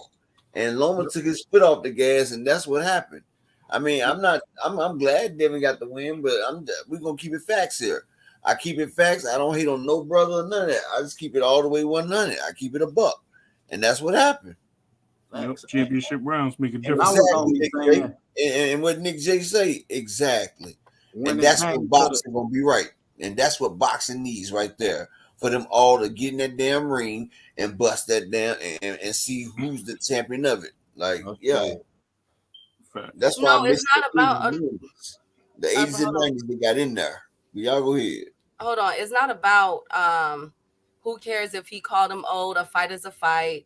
I'm just waiting for others to separate from top competition. If they ever fight top competition, To's win was phenomenal, but don't try. I think she meant to say Tio's win was phenomenal, but don't try to take from Devin because he talked ish and didn't get a KO. Nobody ever took away. So you missing the concept and the context of what I'm saying. Both of you guys. Nobody is taken away from. I beg it different, Nick J. I think Maxie Hughes had a better showing. Maxie Hughes made it look easy. It was like 10-2. Camboso was getting off on Devin. Maxie Hughes beat him 10-2, 11-1 just by going to Camboso's left side. And he made him look amateurish. That was a huge robbery right there. Maxie Hughes. See, and I'm a person who I've studied Loma. You and look, I called it out. I can tell you that Loma. Hold on 1 second.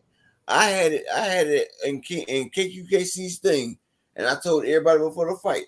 And if you was in here, you would have heard it too. I sat there and said that he's going to wash Loma. I said he's going to wash Camboso. I said Camboso is about to get washed by Max Hughes. And they turned around and they robbed that man. But you know, it's all good. Go ahead, y'all. And we got to look at, I just wanted to say about the Teofimo Lopez fight and Loma. Loma was a 2-time Olympian. Loma had fought Gary Russell, Rigondeaux, all within those years. So the COVID layoff was the 4 rounds for me. that long out of the first 6 rounds that Teo won. You understand? That was the ring rust that I had to give Loma credit for. He had never had a layoff that big, even prior to the amateurs. And Loma have over 300 amateur fights. I think Loma only got 5 amateur losses. Like, you understand? So you gotta consider all variables when you Okay. make a determination like that. You're absolutely right. Hold on 1 second, Ray. Yes. Just give me 2 seconds. So if I'm saying that the Devin and Aloma fight, although Devin won and I give him his credit, that means that he defended his belt twice. He defended his belts twice, correct? I said that he did not cause a separation, and that with the straight left in the competition, and that with the straight lefts that Loma was hitting Devin with at will, and the angles that he was getting off, he wasn't able to neutralize. Devin wasn't able to adjust in the ring and neutralize that with Loma. Not to mention, Loma was able to take away some of Haney's jabs. I think the scorecards had it to where, yeah, exactly. I think Loma out jabbed Devin, right? That's all I'm saying. It's not diminishing or taking away from Devin. I'm just saying that the adjustments, and this is what I talked about a few last week with with some of us on a panel, where I talk about that dog in the ring, being able to make adjustments on the fly where you don't have to wait until you get into the corner to be able to do so. That's what I mean about the separation. That's not taken away from Devin Haney. Of course, that was a good fight. That was a competitive fight. And I believe that he will have that cleaned up with Regis. I still have Regis winning if it's like that. But all I'm saying is, I got Regis too, Queen. I mean not Regis. I'm sorry, I have Devin. Sorry, I got Devin winning. I got Regis. You got Regis, okay. But I'm just saying that when the audience, casual fans, not boxing people that's up here, that's able to dissect fights and look at fighters and all this other stuff. I'm not talking about the esteemed panel. I'm not talking about y'all in the chat. I'm talking about casuals. You know what I'm saying? When they seen that fight, what I was reading and what I was seeing was either Loma was robbed, or don't let that. What if that would have been Tank if he was in there, if he was hitting Devin with those straight lefts? So that did kind of put a dent in that, because people were like, dang, if that was Tank, whoo, that would have been over with a long time ago. That's all I'm saying. Yep. Now, does that make it true? No, it does not. But I cannot overlook what I was seeing. But that's not diminishing Devin. Like, it's a fight. He's about to become a 2-division champ on December 9th. He's gonna clean that up. I think he will. Go ahead, Ray. I agree with you. And the reason, and if you notice, Loma was actually trying to take away the jab in sparring. That was his whole goal, to nullify that jab. That's why Devin actually was smart going to the body, because it was expected. So though that gave him the fight, still in all, it was a close fight. So for anyone to say, "Oh, well, I had it more," Devin, that was. I even had it a draw to my best friend until I rewatched the fight, and I said, "Okay, I see where Devin won the fight at." It was tough to judge. I was like, "Wow." So anybody, that's really a fan of boxing, first, you see things as what they are. You can't say, "Oh, because I'm a fan of a person, they won, or they won by this." Say that again, Ray Davis. Say that again. I don't think they heard. Anyone that is a real fan of boxing cannot just be a fanboy and just stick with their guy saying they won just because they want them to win. It doesn't work like that. Yes, I wanted Devin to dominate. I thought Devin was going to show some smoke. I thought Loma slowed down, especially after coming back from Ukraine over a year. I was like, yo, this should be easy work. But guess what? Loma showed us that he still got it, and that time off helped him for preparations better. And he probably was over there training, not even doing what we thought he was. But regardless, salute if he was, because we don't want war nowhere. But still, y'all got.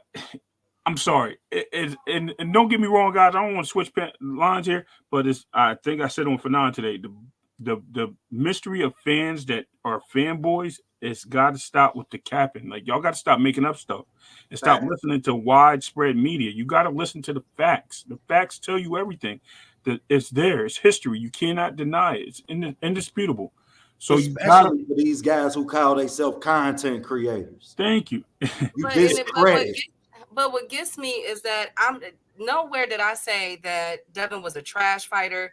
Devin Right. this, Devin that. All I said was what I seen in that fight. I even said I see him cleaning that up with Right, Queen. Regis. He has no choice but to do that because what is Regis known for? His left, right or wrong. Correct. Ooh, tell him Okay, again. then. So he has to clean that up. He has no choice. Right. So, but now we getting in the chat. Oh, Gamboa, Tank Gamboa's putting pause on Tank. It's Why does it because have to be like? Why can't y'all just? So, how do y'all break down fights for fighters that y'all like? Is it because just? they listen to what the announcers are saying, and they go with that narrative.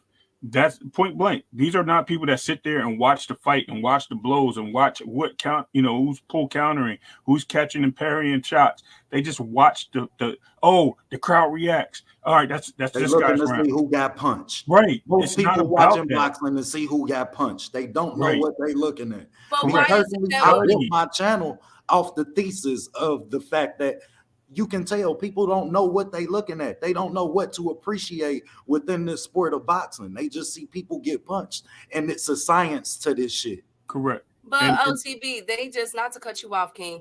But OTB, this what get me. We just had last week, right or wrong, where I sat down and broke down all three Shakur, Devin, and Tank flaws. Did we not? Facts. I said if they're going to get in the ring with each other, they got to clean this up with each other. Did I not say that? Bullet was Facts. up here too. So my whole thing is, how come when I'm talking about fight breakdowns and what Devin did in the fight and what I expect him to clean up for the Regis fight, why does it have to go into all this other stuff that I'm seeing in the chat? Like, come on, y'all. Like, we grown. He There's came. nothing wrong. No fighter is perfect. nope. No Period. fighter is perfect. All I'm saying is this is what I seen with Loma. This is what he got to clean up with Regis. Same thing with Shakur. You know what I'm saying? Like y'all got to stop all that pettiness. It's not that serious. And the And same Correct. we thing call with and I Tank. call it straight down the line. I don't care who your favorite fighter is. Tank got it over here too, and y'all know that's my boy. Yep. Clean, but everybody had flaws. But I just was on the panel on everything boxing. Shout out to Keith, my brother. You understand? And we came to the conclusion that Tank fans don't admit the flaws that he had. And this is something that we have to stop doing as fans. This is something that y'all have to stop doing as fans. It's doing nothing but discrediting your credibility towards whatever point you're trying to make because you're not acknowledging the fact that everybody else sees. And that's a prime example of why I always tell people when they jump on salute to Fanon International Boxing, when they jump on his channel, the first thing I do is say, Fanon, they're losing because they're not listening. All they're doing is trying to change the narrative and bring in what they think is their reasoning. You stop with the reasoning. It's there. You guys I can't say it enough. You guys got to focus on what's there, and you got to use the information that's there. It's the internet. First of all, we all have the internet, and stop being snoodled by all these people that just start saying stuff. There's too many Mike Cappingers out there, too many Ring magazines, too many favorites of favorites, and this person likes this person. Find your Get guy. in the film room. Get in the film. Watch your Yeah. fight. Watch Find your your guy. fight. Watch his tapes. Look at his tail signs. I mean, did you not think Loma looked at that Jojo Diaz fight and was like, "Yo, I seen what he caught Devin with"? Yes, he did, because it was a left-handed fighter. And when he seen that, he said, "This is where I'm going to attack, and this is what I got to stop. I got to stop that jab." And when he did that, that's what he studied on. So what happened? Devin said, "You know what I seen Tio hurt Loma with? Them body shots." And Loma was folding up. And guess what? What did they both fight with? They fought with those styles. Yes, they changed them. Yeah, it kind of hurt both of them. But at the same time, when they started mixing it back up into other ways, they started getting off. Because Devin came off with some Hold jabs on a in that second, fight. Ray. Shout out to my guy Southpaw TV. Salute, King. Peace and blessings. Nick J, what you mean folks can't disagree with the panel? Ray Davis up here disagreeing with the panel. What do you mean? Everybody can disagree. Bullet, no, he disagrees. Bullet comes up here all the time. Bullet comes up here all the time and disagree. Freeman, Lord Jesus. And I might be the most objective channel on YouTube. I don't agree with nobody. All I'm saying, this is what I'm saying. I just don't let y'all push a narrative against Tank. I don't let you push a narrative against Shakur. Just like I don't let it go the other way as well. Like I said, Devin did what he did. I'm not taking away from nobody, because when they fight each other, I want them all to get the credit for fighting each other. That's what I'm saying. Right. But we're not gonna let you. But I'm gonna tell you like this: we're not gonna have no Haney coat bull crap over here. I'm not gonna let the I'm not gonna let the narrative go. And if you can argue it better than me, then hey, then you can do it. But until then, I'm gonna come with facts over fiction. That's one thing I'm gonna tell you: it's facts over fiction here. And And you we do know, bullet. We give. Come on, man. We give that man all the credit. I don't know. This is what I'm gonna do for y'all. On the week of Devin fight, I'm gonna have a banner. Okay. And I'm going to say Devin is about to become a 2 world division champion. And I'm gonna have balloons, streamers. I'm gonna have all that. So that, and I'm gonna ask Bullet, is that good enough? Because I just don't know what else y'all want us to say. You y'all the feel me? Devin Haynites, bullet. I call y'all the Devin Haynites, bullet. You know that. Y'all the That's what Haynites. I'm gonna do. I'm gonna make sure that it's a pretty party. I need y'all because I know some of y'all in here that's listening. You know what I'm saying? Y'all work for them, so I need y'all to email me or Upper. Um, his favorite colors. You know what Email I'm key. saying? So we can Email key out decorate of to make sure thing. we have his favorite colors. Let's just do that. Oh, okay. But so let's move on. So Yeah, please. I love that, Key. Y'all, Yeah. y'all, y'all, so y'all let's email key. Y'all, because my inbox is packed. My thing's stuck on 99. I got stuff that I ain't looked at for a year and a half in my email. So don't Mhm. send the key. Man, you might have a record deal in there. Oh, we might be Man, on the run. man, we ain't did that crap since daggone 2010 and stuff, man. Nikki gone. You know, Mm. hey, so look, OTB. uh-huh. These people What don't up, know. bro? These people don't know who Nicki Minaj used to be with back in the day. Tell him again, bro. Hey, I know. Hey, I We'll ain't just find come out. around. For those Oh no, who, we who used to have Nicki Minaj used to be signed to us. She used to be Well, that's signed to what's us. up. Yeah, Gucci got her yeah, from ain't no local us. joker. Yeah, Gucci Man got her from us back in 2008, and that's when we got songs with Jadakiss, Freeway, Busta Rhymes, Titty Boy before he came 2 Chains. I used to do all that, but Feds came in, so we had to let that go. You know, but Yeah, hey, Yep. we here now, we but unboxed. yeah, I'm I gonna mean, talk about. to I make plead the the fifth right point, there. you know what I mean? Shit. So, Y'all but gotta go ahead, OTB. go ahead, Key. Nah, go ahead. So yeah, I thought that the blood, sweat, and tears. I have Shakur winning. I think folks been playing on his name. I think this is a statement fight. I also believe that after the Naveratte fight, which I'm thinking that they're trying to push that, depending on how Naveratte performs, which I got him winning.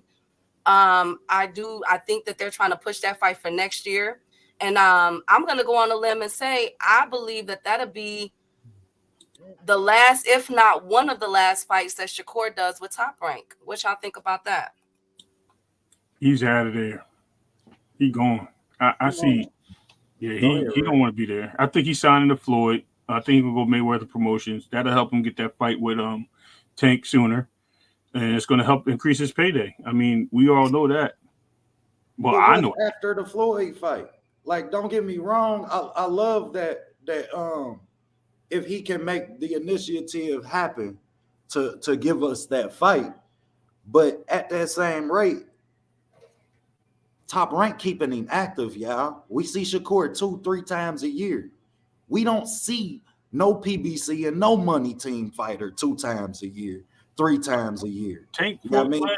not this year. He fought last year. Didn't he He fight three or fought four? last year. He fought twice. No, not last year. Yeah, this Before year that, he fought twice. Last year he did. He normally does 2 fights a year. I thought he had 3 fights. But I think that's it as far as I get what OTB is saying though, as far as like the main guys. He's absolutely Right. right. Because I think Earl was only like once a year, Charlo. So yeah, I get what you're saying, OTB. And not only that, Queen, but Top Rank looking at the Muratala that's over there, looking at Dev who up there at who over there at 140.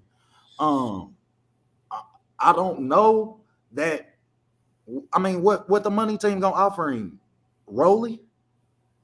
Yes, Not to mention, we gotta address the elephant in the room too, King. Not to cut you off, but remember, Jay Prince and Floyd don't really get along like that. I don't think they get along at all. I think in one of his interviews he said something. They'll make it work. He was like slipping something out there. I forgot what interview that was on. Something with some. They'll make it work. Yeah, he said something like that. He slipped that in. Go ahead, OTB. And I just was saying, as much as I love that he's putting himself in position to make that fight, when he makes that decision, I don't want to hear the boxing community talking about a duck or talking about he ducked Tank, and Tank ain't never went outside his comfort zone to fight nobody. So now we expecting everybody else to cross the street to go fight him, but he ain't got a meet in the middle. Like shit, we have to be realistic, and also be realistic from the longevity standpoint in boxing, that Top Rank has more fighters to offer him. When you look at a Keyshawn Davis, the younger fighters that they bringing up, all of them will be in a position to transition in to take that Shakur Stevenson fight. You understand? Versus and to make them their names that much more known. So we have to really look at him making that decision, not just for the fight that we want, but for his career. Correct. And I agree too. I agree to an extent. So the thing is, because I used to ask that same question, like, how come Tank cannot, and I do want to give this discretion though. I do want to point this out that Tank recently became his own promotional company, right? So Hey, he Kill Too revealed. Slimy, those are the resales. That's people that's reselling the tickets, Kill Too Slimy, because earlier they said he had sold out.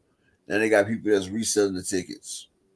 So basically what I'm dang upper. So trying to think. Oh, okay, I know what I was about to say. So I used to think the same thing, like how come, Tank, because we've seen Steve Fulton cross the street this year. We've seen Edwin is crossing the street. Edwin is a PBC fighter. So I'm like, okay, what about, Tank? Now, the thing is with Tank, I think it's not a promotional issue. I think really it's a venue issue on what Top Rank can handle. Because with Shakur, and I mean this in all, respect, and the rest of the Top Rank fighters, when you compare, call a duck a goose, call a duck, Queen. no, I'm not saying that they're ducking, but what I'm saying is when you look at the Top Rank and what they're selling out versus a Tank Davis and what he's selling out, can Top Rank, you feel me? And then not to mention, can they hold that capacity? That's a big event. You know what I'm saying? When Tank or Earl Spence or now we got Canelo, you know what I'm saying? When they go out, it's events. So I just wonder if Top Rank can handle that. Not to mention another elephant in the room, which we were talking about a few days ago, all of us, about boxing politics. We can't forget that Al Heyman and Bob Arum are not really the best of friends. And Tank has a really close relationship with Al Heyman. You know what I'm saying? And so I wonder if that plays a role into it because of money. You know what I'm saying? Because what Al Heyman, just like how Espinoza, when it came to Crawford and Errol Spence, when they wanted it originally on Black Prime, Espinoza put up the stop sign and was like, wait a minute, hold on. Why would we have Earl and Crawford on Black Prime when we got PBC right here? You know what I'm saying? We got our own everything. And our name is known, more known than you guys, and we're going to bring the numbers. So who are you to tell us, you know what I'm saying? Like, y'all want to do a deal with us for the venue? No. And to split costs and all that. No, we're gonna own the rights to that. You know what I'm saying? Because let's also not forget, Top Rank still owns a lot of Mayweather old career fights. Oscar owns a lot of it.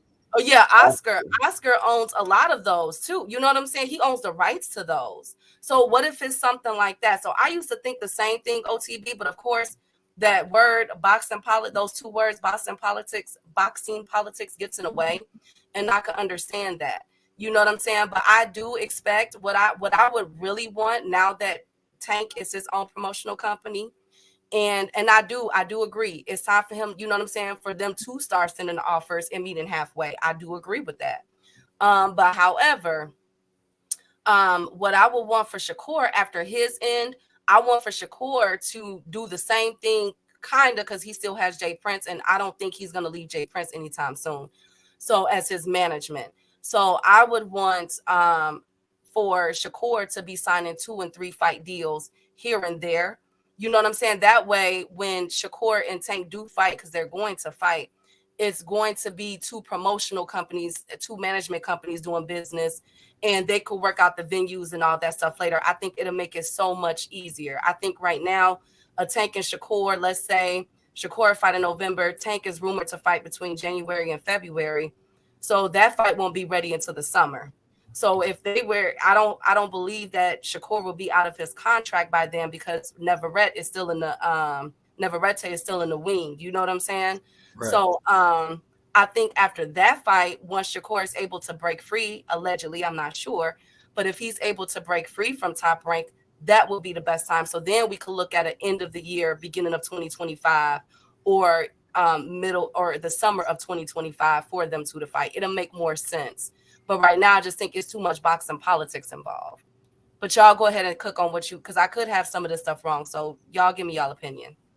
Nah, I think you hit the nail on the head. That's about right. And another, I offered the question of who would PBC offer to Shakur, forgetting that they still have the right. I'm not sure about the rights to a Ryan Garcia, but a Shakur Stevenson Ryan Garcia fight would be huge. I take Ryan Garcia's at 140. That whole boy, peace and blessing, salute, King. But Ryan Garcia's 140. right. But And this is Ryan's farewell fight from Oscar. That's why Oscar's trying to get him to lose, because Oscar De La Hoya can't even contact Ryan. He doesn't even get to talk to Ryan. He has to talk to Ryan through a lawyer, and that's why he got Oscar Duarte, who is 26-1 with 21 knockouts. He's trying to bring the value of Ryan Garcia down, because you know Ryan Garcia has been with Floyd Mayweather, and he has Derrick James training him. And he also knows that Ryan has a chance to be the next Oscar De La Hoya, the face of boxing, really. But you know, Oscar don't want that. And if Ryan gets a chance, he's putting the 140 division on notice. He gets up there and wins a belt or two at 140. That rematch versus him and Tank is so much bigger, because they have the storyline already. The storyline is Ryan was weight drained. And so Ryan was weight drained, and this time Tank gonna fight him without draining him. That fight does about 2 million pay-per-view buys, especially we knew Ryan would be weight drained because Ryan missed weight his last 3 fights. Yep, but see, they already put it out there. They already put it out there. See, people don't realize, but the seed was already planted. And so Ryan get up at 140, he wins a couple belts, and then Tank, after he handled his Shakur and Devin business, he go against Ryan. And he's already gonna have that belt that Devin gets. So you know it'll be a unification class. Or I can see Ryan versus Devin for a belt. You know, even though Ryan will be the A side. Ryan will be the A side, you know, and you know they get it in. You feel Well, me? I do think so let's cook on this fight, because I've been watching film. I was on my Aunt McQueen and OTB this weekend. We're watching film, and I was paying close attention to this Duarte, and if I'm mispronouncing his name, forgive me, y'all. Oh, and to answer your question, it's hi Georgie. This is Evan Tobler. This is Regis Prograde trainer. So I'm using his profile pic. Oh I'm trolling. gosh, that's who that is. Yep, I'm being ratchet today, because I feel as though they the ones that kicked it off, the ratchetness. You know what I'm saying? Because after them, you know what I'm saying, you had Jamal Charlo talking about smacking. Jamal Charlo talking about smacking Jose and his mama. So I'm like, I'm finna be ratchet this week. Like, I'm finna put ratchet profile, just funny profile, not to mention to take off the tension and everything, because there's a lot of tension in these YouTube boxing streets. So And to we make also have to, Key, I gotta give it. I'm sorry to cut you off, but I gotta give you your blessings, because we have to do better about selling fights, just like we expecting them to sell fights. Okay. facts. But hold on one second. I'm sorry, Ray. What I was saying was with Duarte, you guys, I watched Duarte put a pounding on this Filipino guy. Do y'all remember that fight? I Yes, don't sir. know his name. Yeah. Let His me tell name you. was Melinga after he got done with her. Exactly. I'm gonna go on record with saying this, y'all. I know we got a few weeks left, but I'm scared for Ryan, y'all. Then This you ain't coming to Duarte don't win. look like no games. Like pressure fighter. He reminds me of a taller Pitbull Cruz. You know what I'm saying? But he got more pop, and he's not afraid to take. Pitbull shells up. You got to really hit to hit. You know what I'm saying? But with him, he's like, hit me with what you got. He has a heck of a chin on him. What you think, Ray? Because I know you wanted to say something. Yeah, I don't think he's ready for Shakur. I think he's strong. I think he does take a shot. I mean, he beat You that. mean Ryan Garcia or Oh no, Naveratte. I thought Yeah, you were talking yeah, about Ray, Naveratte. Ray, No, we talking Ray, you about missing a good Duarte. conversation, bro. What no? happened? We're I said, talking Ray, about you missing a good conversation.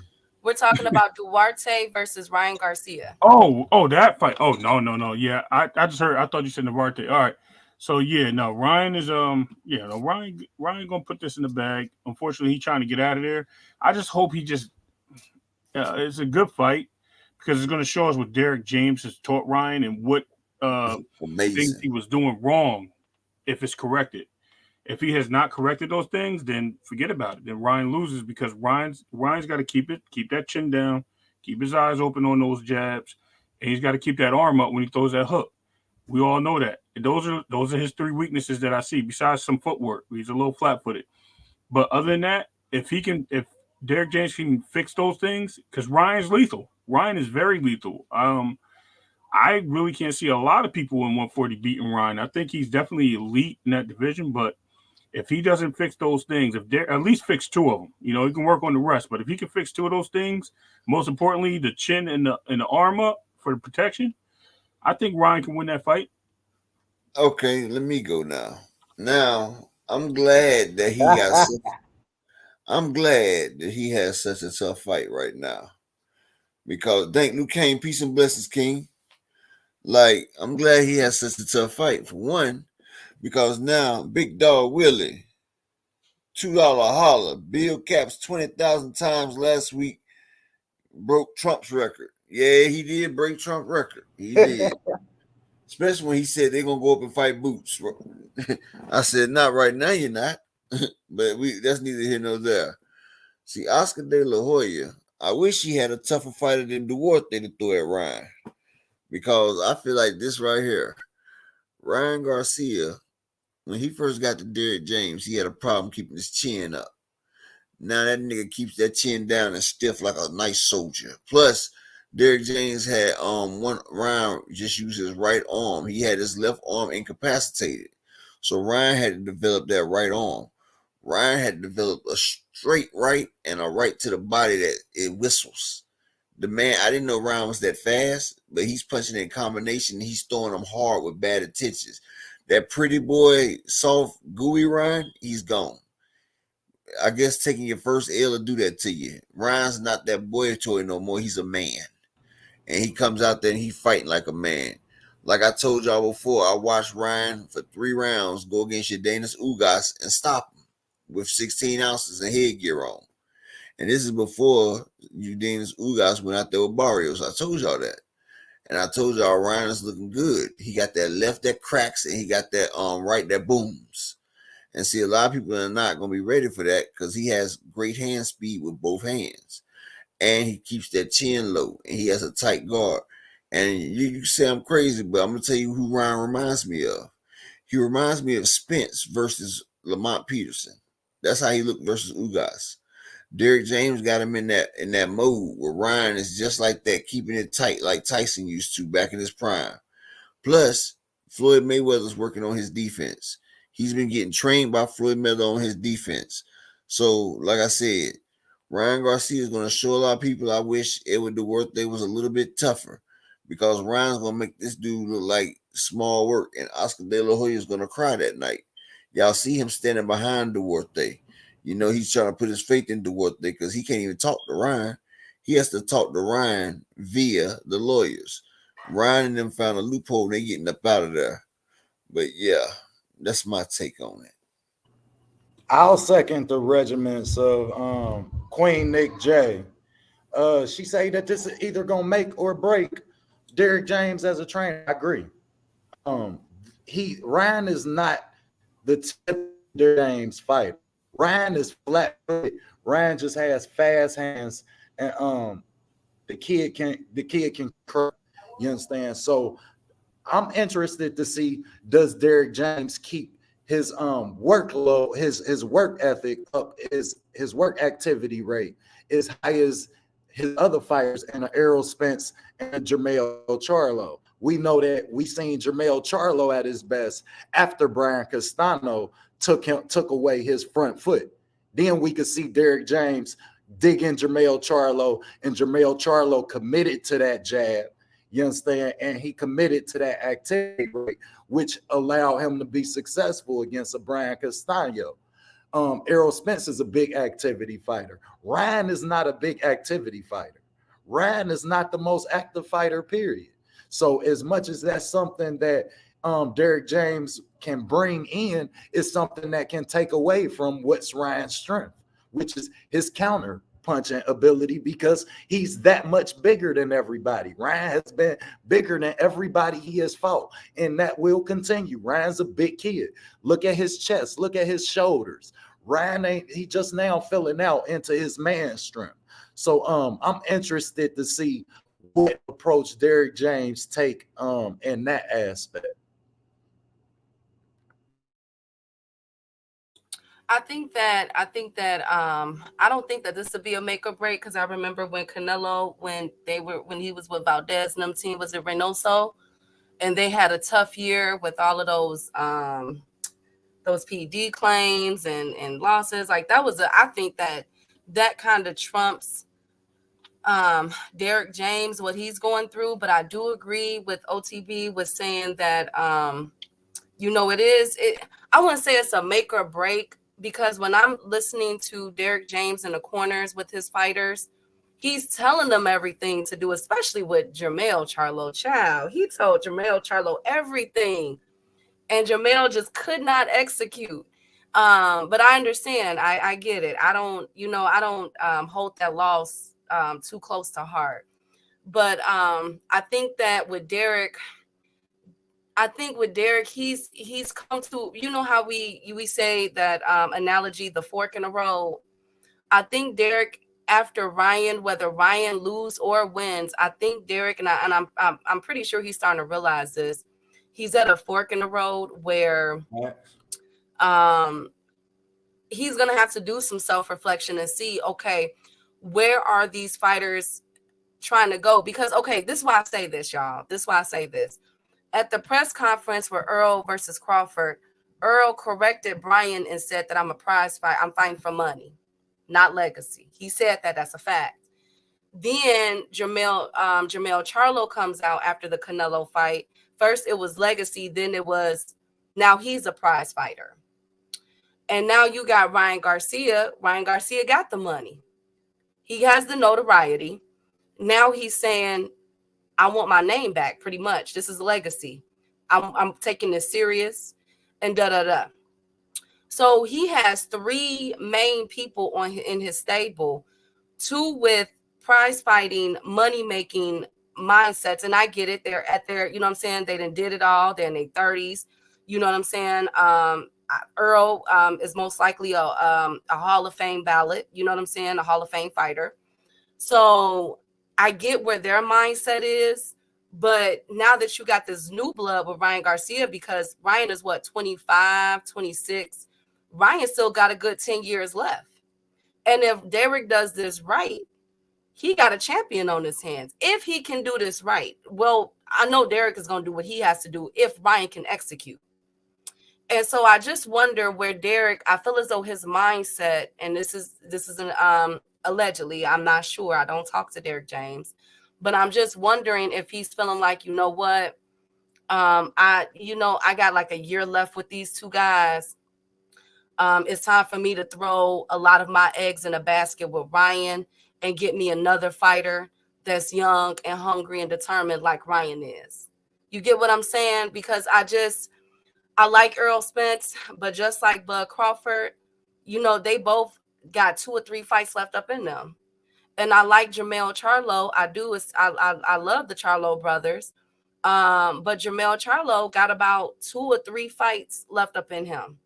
You know what I'm saying, with his career, because what, you gonna stay at 168? You're gonna go to 160? Like, it's so, and it's only a couple of big name fights. And to be honest with you, I don't understand why he's not entertaining Tim Tszyu. If he's gonna stay at 154 and defend it against that Russian boxer that became mandatory, you might as well say, you know what I'm saying, let me give me a 2-for-1 and defend it against Tim Tszyu, because you don't want to be looked at as a duck for that.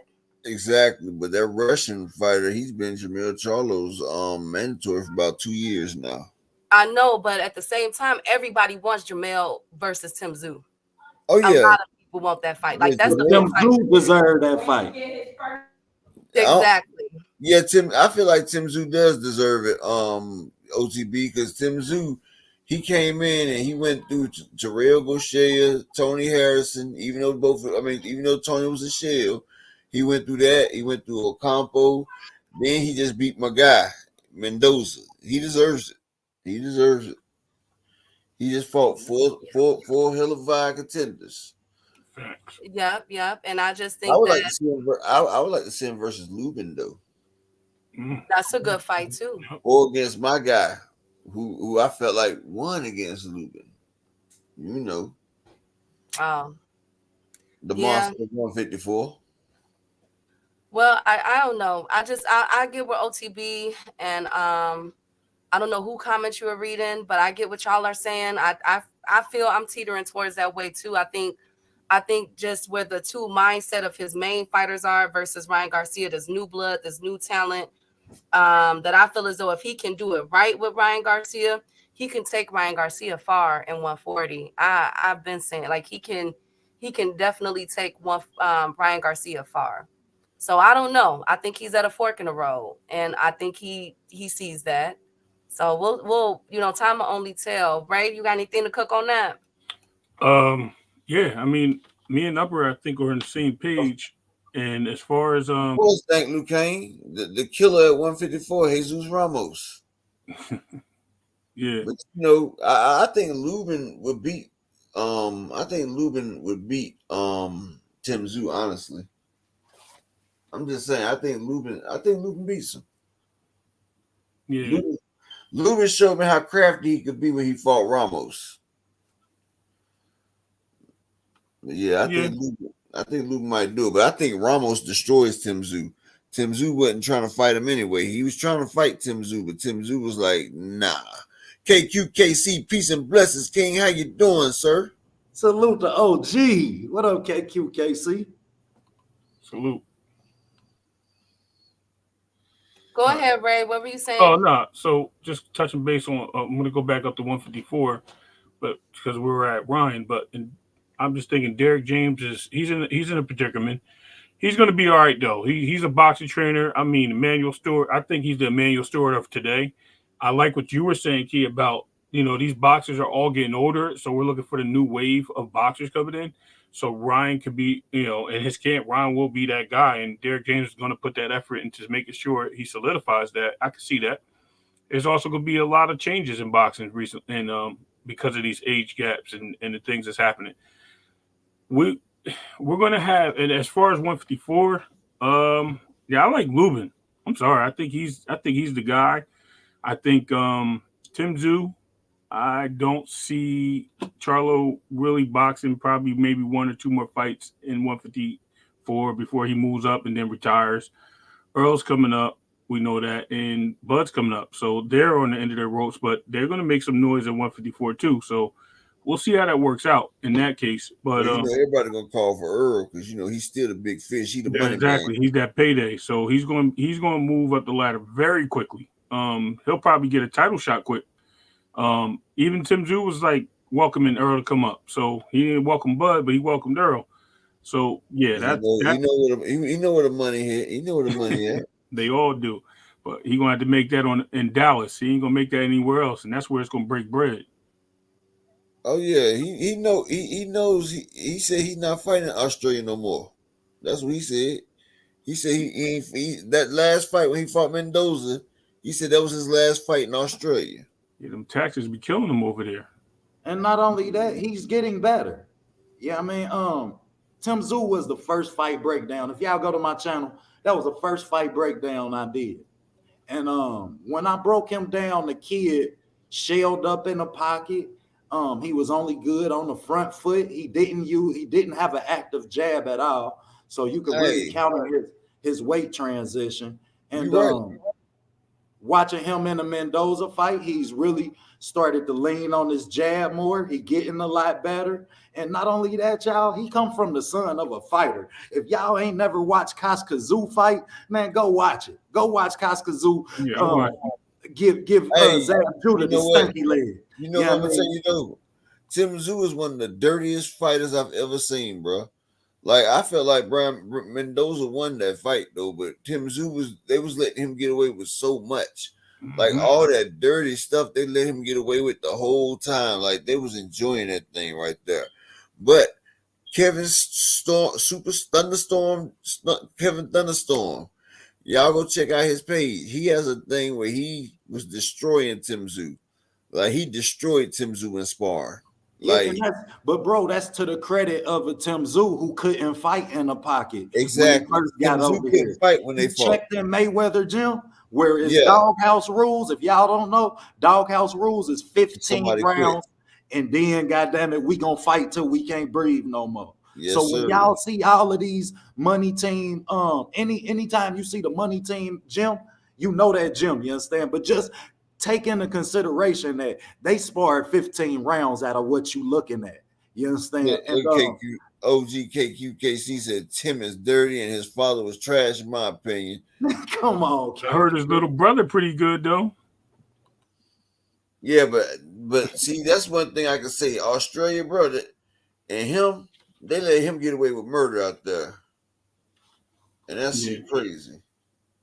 Where's Tim Zoo little brother at 135 or one? He's supposed to be coming out too. He's supposed to be making some noise coming up. I ain't hip to the little brother. I gotta do some homework. Yeah. I heard he out there doing his thing. I heard he's better than Tim. Like I heard he's flashy. He's more like his dad with the footwork and stuff and the in and outs. Well, Tim is big, so I wouldn't be surprised at that. And also, as much as KQ can say he was a trash fighter, I look at Koskazoo with a Deontay Wilder type of man. It's hard to be great for 12 rounds, and this man got to be great for 12 seconds. You understand? And when Koskazoo hit you, you ain't get up. You ain't get up. So it takes a certain level of timing, a certain precise visual recognition to muscle memory to be able to land that type of punch consistently and have a successful career when you're talking about fighting the likes of Zab Judah and who else did Tim fight? I want to say he fought He got dust. He moved up and got dusted off. I want to say he fought Google quick. yeah, I gotta look, but Yeah, I gotta look it I up. know that he fought some credible fighters, you understand? And for him to have that level of success, then we have to take into consideration how he did it and what it took to be successful in that magnitude. So as much as Tim is dirty, you understand, because he just learning how to fight in the pocket. He's been able to fight from distance over there. He's been able to fight from distance against B and C level fighters. So when you see a fighter like a Tim Tszyu that go in a money team and say, this is what I'm bad at, I want to get good at it. When you see a Ryan Garcia, there you go, Ricky Hatton. Yes, I don't know that's how what much it was. credibility that gives me. But He moved up for that fight. He got broken down. Facts. But when you see fighters who attempt to get better at things that they're bad at, I mean, then we have to apply that as being in the boxing community. That's what boxing is about. You understand? So I apply him for that. And as far as him getting the Jermell Charlo fight, he been deserved that fight. You understand? He let Charlo fight Castaño. He let him fight Canelo. He let him fight. You understand? Everybody, but when he was due for that fight.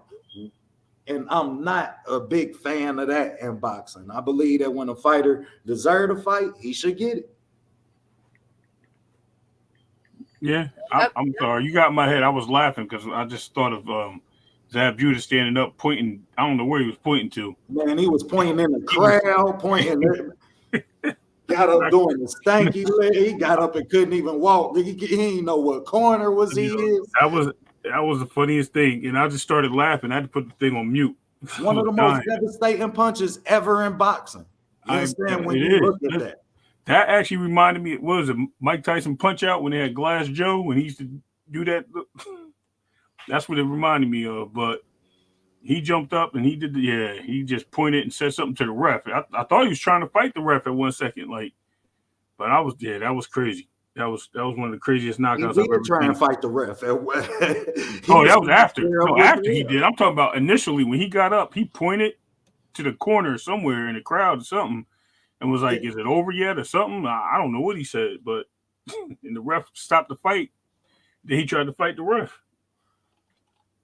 And Yeah, that that's was crazy. generational power there. Yeah, I mean, when you talking about generational power, generational talents, you understand? Yeah, I'm definitely a fan of the kid, and I couldn't apply more about how he's went about his level, his pursuing greatness in his father's footsteps. You understand? Because let's all remember Jermell Charlo, that was really a draw against Brian Castano. You know what I mean? I felt like he lost, but for Hey, Tim to let's allow try that to. fight to happen, Hey, look, my guy OT. Hey, let's try to everybody get their last thing, and we don't went a little too late. Just do on, man. We y'all know don't. that. Y'all know this what we do, man. Oh You get yeah. this All right. No right problem. Let's minds in All right. Ray. place. Let's go in Sorry. order, Ray. Go ahead, give your last words. Dang, I ain't even see the time. Yeah. Salute everybody. Thank you for having me. It's been great talks. Definitely love the channel. I'm up here every day. If I'm not on, I'm still listening. Just saluting God prayers to everybody as y'all out there. Be careful. Watch out for the tricksters. Salute. Shout out to you, Ray. What about you, King? Y'all make sure y'all follow OTB. I think he dropped his links to his breakdowns that he did with the fight. Drop that again, OTB, and give your last words, King. Yeah, I sure will. The Benavidez Andre breakdown is up. We getting back working. I appreciate the Queen Key. I see why you got the co-host. That's your spot. You understand? I'm only here to support. I appreciate y'all allowing me y'all platform. You understand, to come up and cook with y'all. I love talking boxing with y'all, man. I love this sport. This is a great sport to love, y'all. So I encourage y'all to love it as well. Get to OTB Boxing School, though, man. Class will be in session. Yes, sir. Yes, sir. And I'd like to thank all y'all for coming out here, man. Peace and blessings to all. Make sure y'all check out Just Do after this, and I'm gonna let Key do her closing remarks. And if you ain't signed, if you're not subscribed to Key Alexandra, you're missing out because she's about to start dropping the videos now. So make sure y'all subscribe to my co-host Key Alexandria. Shout out to you guys. Thank you guys for tuning in. Shout out to Terrell Davis, Bullet, Gibson. Shout out to you, King. You know it's always love and respect. That whole boy. Shout out to you. The picture that whole boy is me. That's Evans. That's not me, but that's Evans Toppler or Evans Toppler. That's Regis Prograde trainer. Remember when Devin called him a gigolo? I found the picture, y'all. I told y'all. I think he's saying he's a bodybuilder, but that picture don't look like no bodybuilder. So I was, since they kicked off this, the ratchetness of boxing, I said let's add a little sense of humor. Let's add a little, let's clear the tension that's out here and let's have some fun, man. Because at the end of the day, boxing is entertainment. Like I don't take none of this seriously. So that's what that picture is. Shout out to you guys. Shout out to OTB, Ray Davis for coming up. Thank you to Brian King Falcon, Shane Frazier, Kel Too Slimy, Frequent Flyer. Shout out to you, King. Shout out to Rick Timms, one of the goats in these YouTube streets. Thank you to Al Booga. Let me make sure I get the chats out the way. Big Dog Willie and T Wells. Shout out to y'all, Kings. Thank you so much for supporting the channel to let Upper do what he loves to do. Nick J, shout out to you, Queen. Shout out to Dank Luke Kane, as always. All things as always, excuse me. Thank Lucane, shout out to you, but all things as always, shout out to you for always coming through. Your hashtags, y'all got to peep what all things be doing in the chat. Like his hashtags are underrated in my opinion. He's absolutely hilarious. Shout out to Original American King. Shout out to you, KQKC Boxing. Although I have not been in your chat, I catch you on a replay, KQKC, and I'll see you Thursday night. So don't ever think that I'm not there. Sometimes I'm listening, but I can't comment, or I have to catch you on the after, you know what I'm saying, on a replay gang. So, but I'm always listening to you, KQ. Thank you. Shout out to Marquis, Mr. Mechanical, Leon Robinson. Make sure I got everybody. Anybody that came through, man. If I missed you, my apologies. But shout out to you guys for coming through. I hope that God continues to bless you and your families. Whatever y'all going through. I know, you know what I'm saying? We were talking about mental health here at the beginning of the show. And just know, man, a closed mouth don't get fed. If you're going through something, man, talk to someone. Like, for real, for real. Talk to someone. If you can't talk to someone, talk to God and write. Ain't nothing wrong with writing down your thoughts and feelings, man. I promise you it'll get better. Just keep going. I'm a walking testimony to a lot of the things that I preach. So don't stop. But thank you to Upper. Shout out to Upper's family, his wife, his beautiful wife, for lending him to us for a couple hours. Shout out to Just Do and Mrs. Just Do. They are on, actually. So y'all get up over there, listen to them. Oh, and Thomas Hill. Shout out to that king. Thank you for coming through, Thomas, as always. Thank you. And God bless you all. We'll see y'all tomorrow where we're going to talk some more boxing talk. And I cannot wait for y'all to see my thumbnail tomorrow. Y'all are about to gag. But thank you, guys. Shout out to y'all. Bye.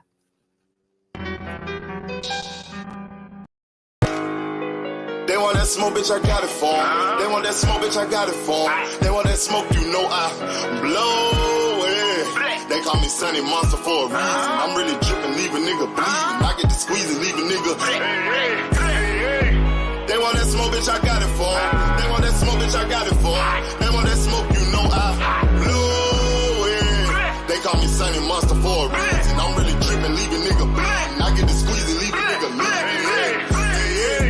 Raw Molly got me all up in demon mode. Mouth moving like I done put clean in my nose. Tryna catch me up, I can leave with some hoes. He standing straight up, watch I make him lean with this pole. Would've thought he was closed, how that heat made him fold. Thought it was a game, he won't think no more. His brain's gone, nigga. It be exciting when I get to striking. Guns sound like thunder, hit you like lightning. Fight for your life, we don't do no fighting. We really hit it, nigga. We worse than savage, they calling us Vikings. Police be riding, we still be sliding. Told you we hit us, remember the time. They want that smoke, bitch, I got it for 'em. They want that smoke, bitch, I got it for 'em. They want that smoke, you know I blow it. They call me Sunny Monster for a reason. I'm really dripping, leave a nigga bleeding. I get to squeeze and leave a nigga bleeding. They want that smoke, bitch, I got it for 'em. They want that smoke, bitch, I got it for 'em. They want that smoke, you know I blow it. They call me Sunny Monster for a reason. I'm really dripping, leave a nigga bleeding. I get to squeeze and leave a nigga bleeding. How about I leave them holding like the Bible? AR-15, that's a high-power rifle. A in the army and assassinate rivals. Break that shit down, nigga. AK to anybody kill. Hop out, get the drilling and spilling. Stay on point, 6-2 gon' split. LPN, that's for any fuck nigga. You a plug, then I'm pulling up, nigga. You my lunch, eat these bullets for dinner. 5.0, eat 'em up, eat 'em up. SK, smoke killer for show. Drum rounds and cripple ops Draco. I got 'em all, you don't want no. They want that smoke, bitch, I got it for 'em. They want that smoke, bitch, I got it for 'em. They want that smoke, you know I blow it. They call me Sunny Monster for a reason. I'm really dripping, leave a nigga bleeding. I can squeeze and leave a nigga bleeding. They want that smoke, bitch, I got it for 'em. They want that smoke, bitch, I got it for 'em. They want that smoke, you know I blow it. They call me Sunny Monster for a reason. I'm really dripping, leave a nigga bleeding. I can squeeze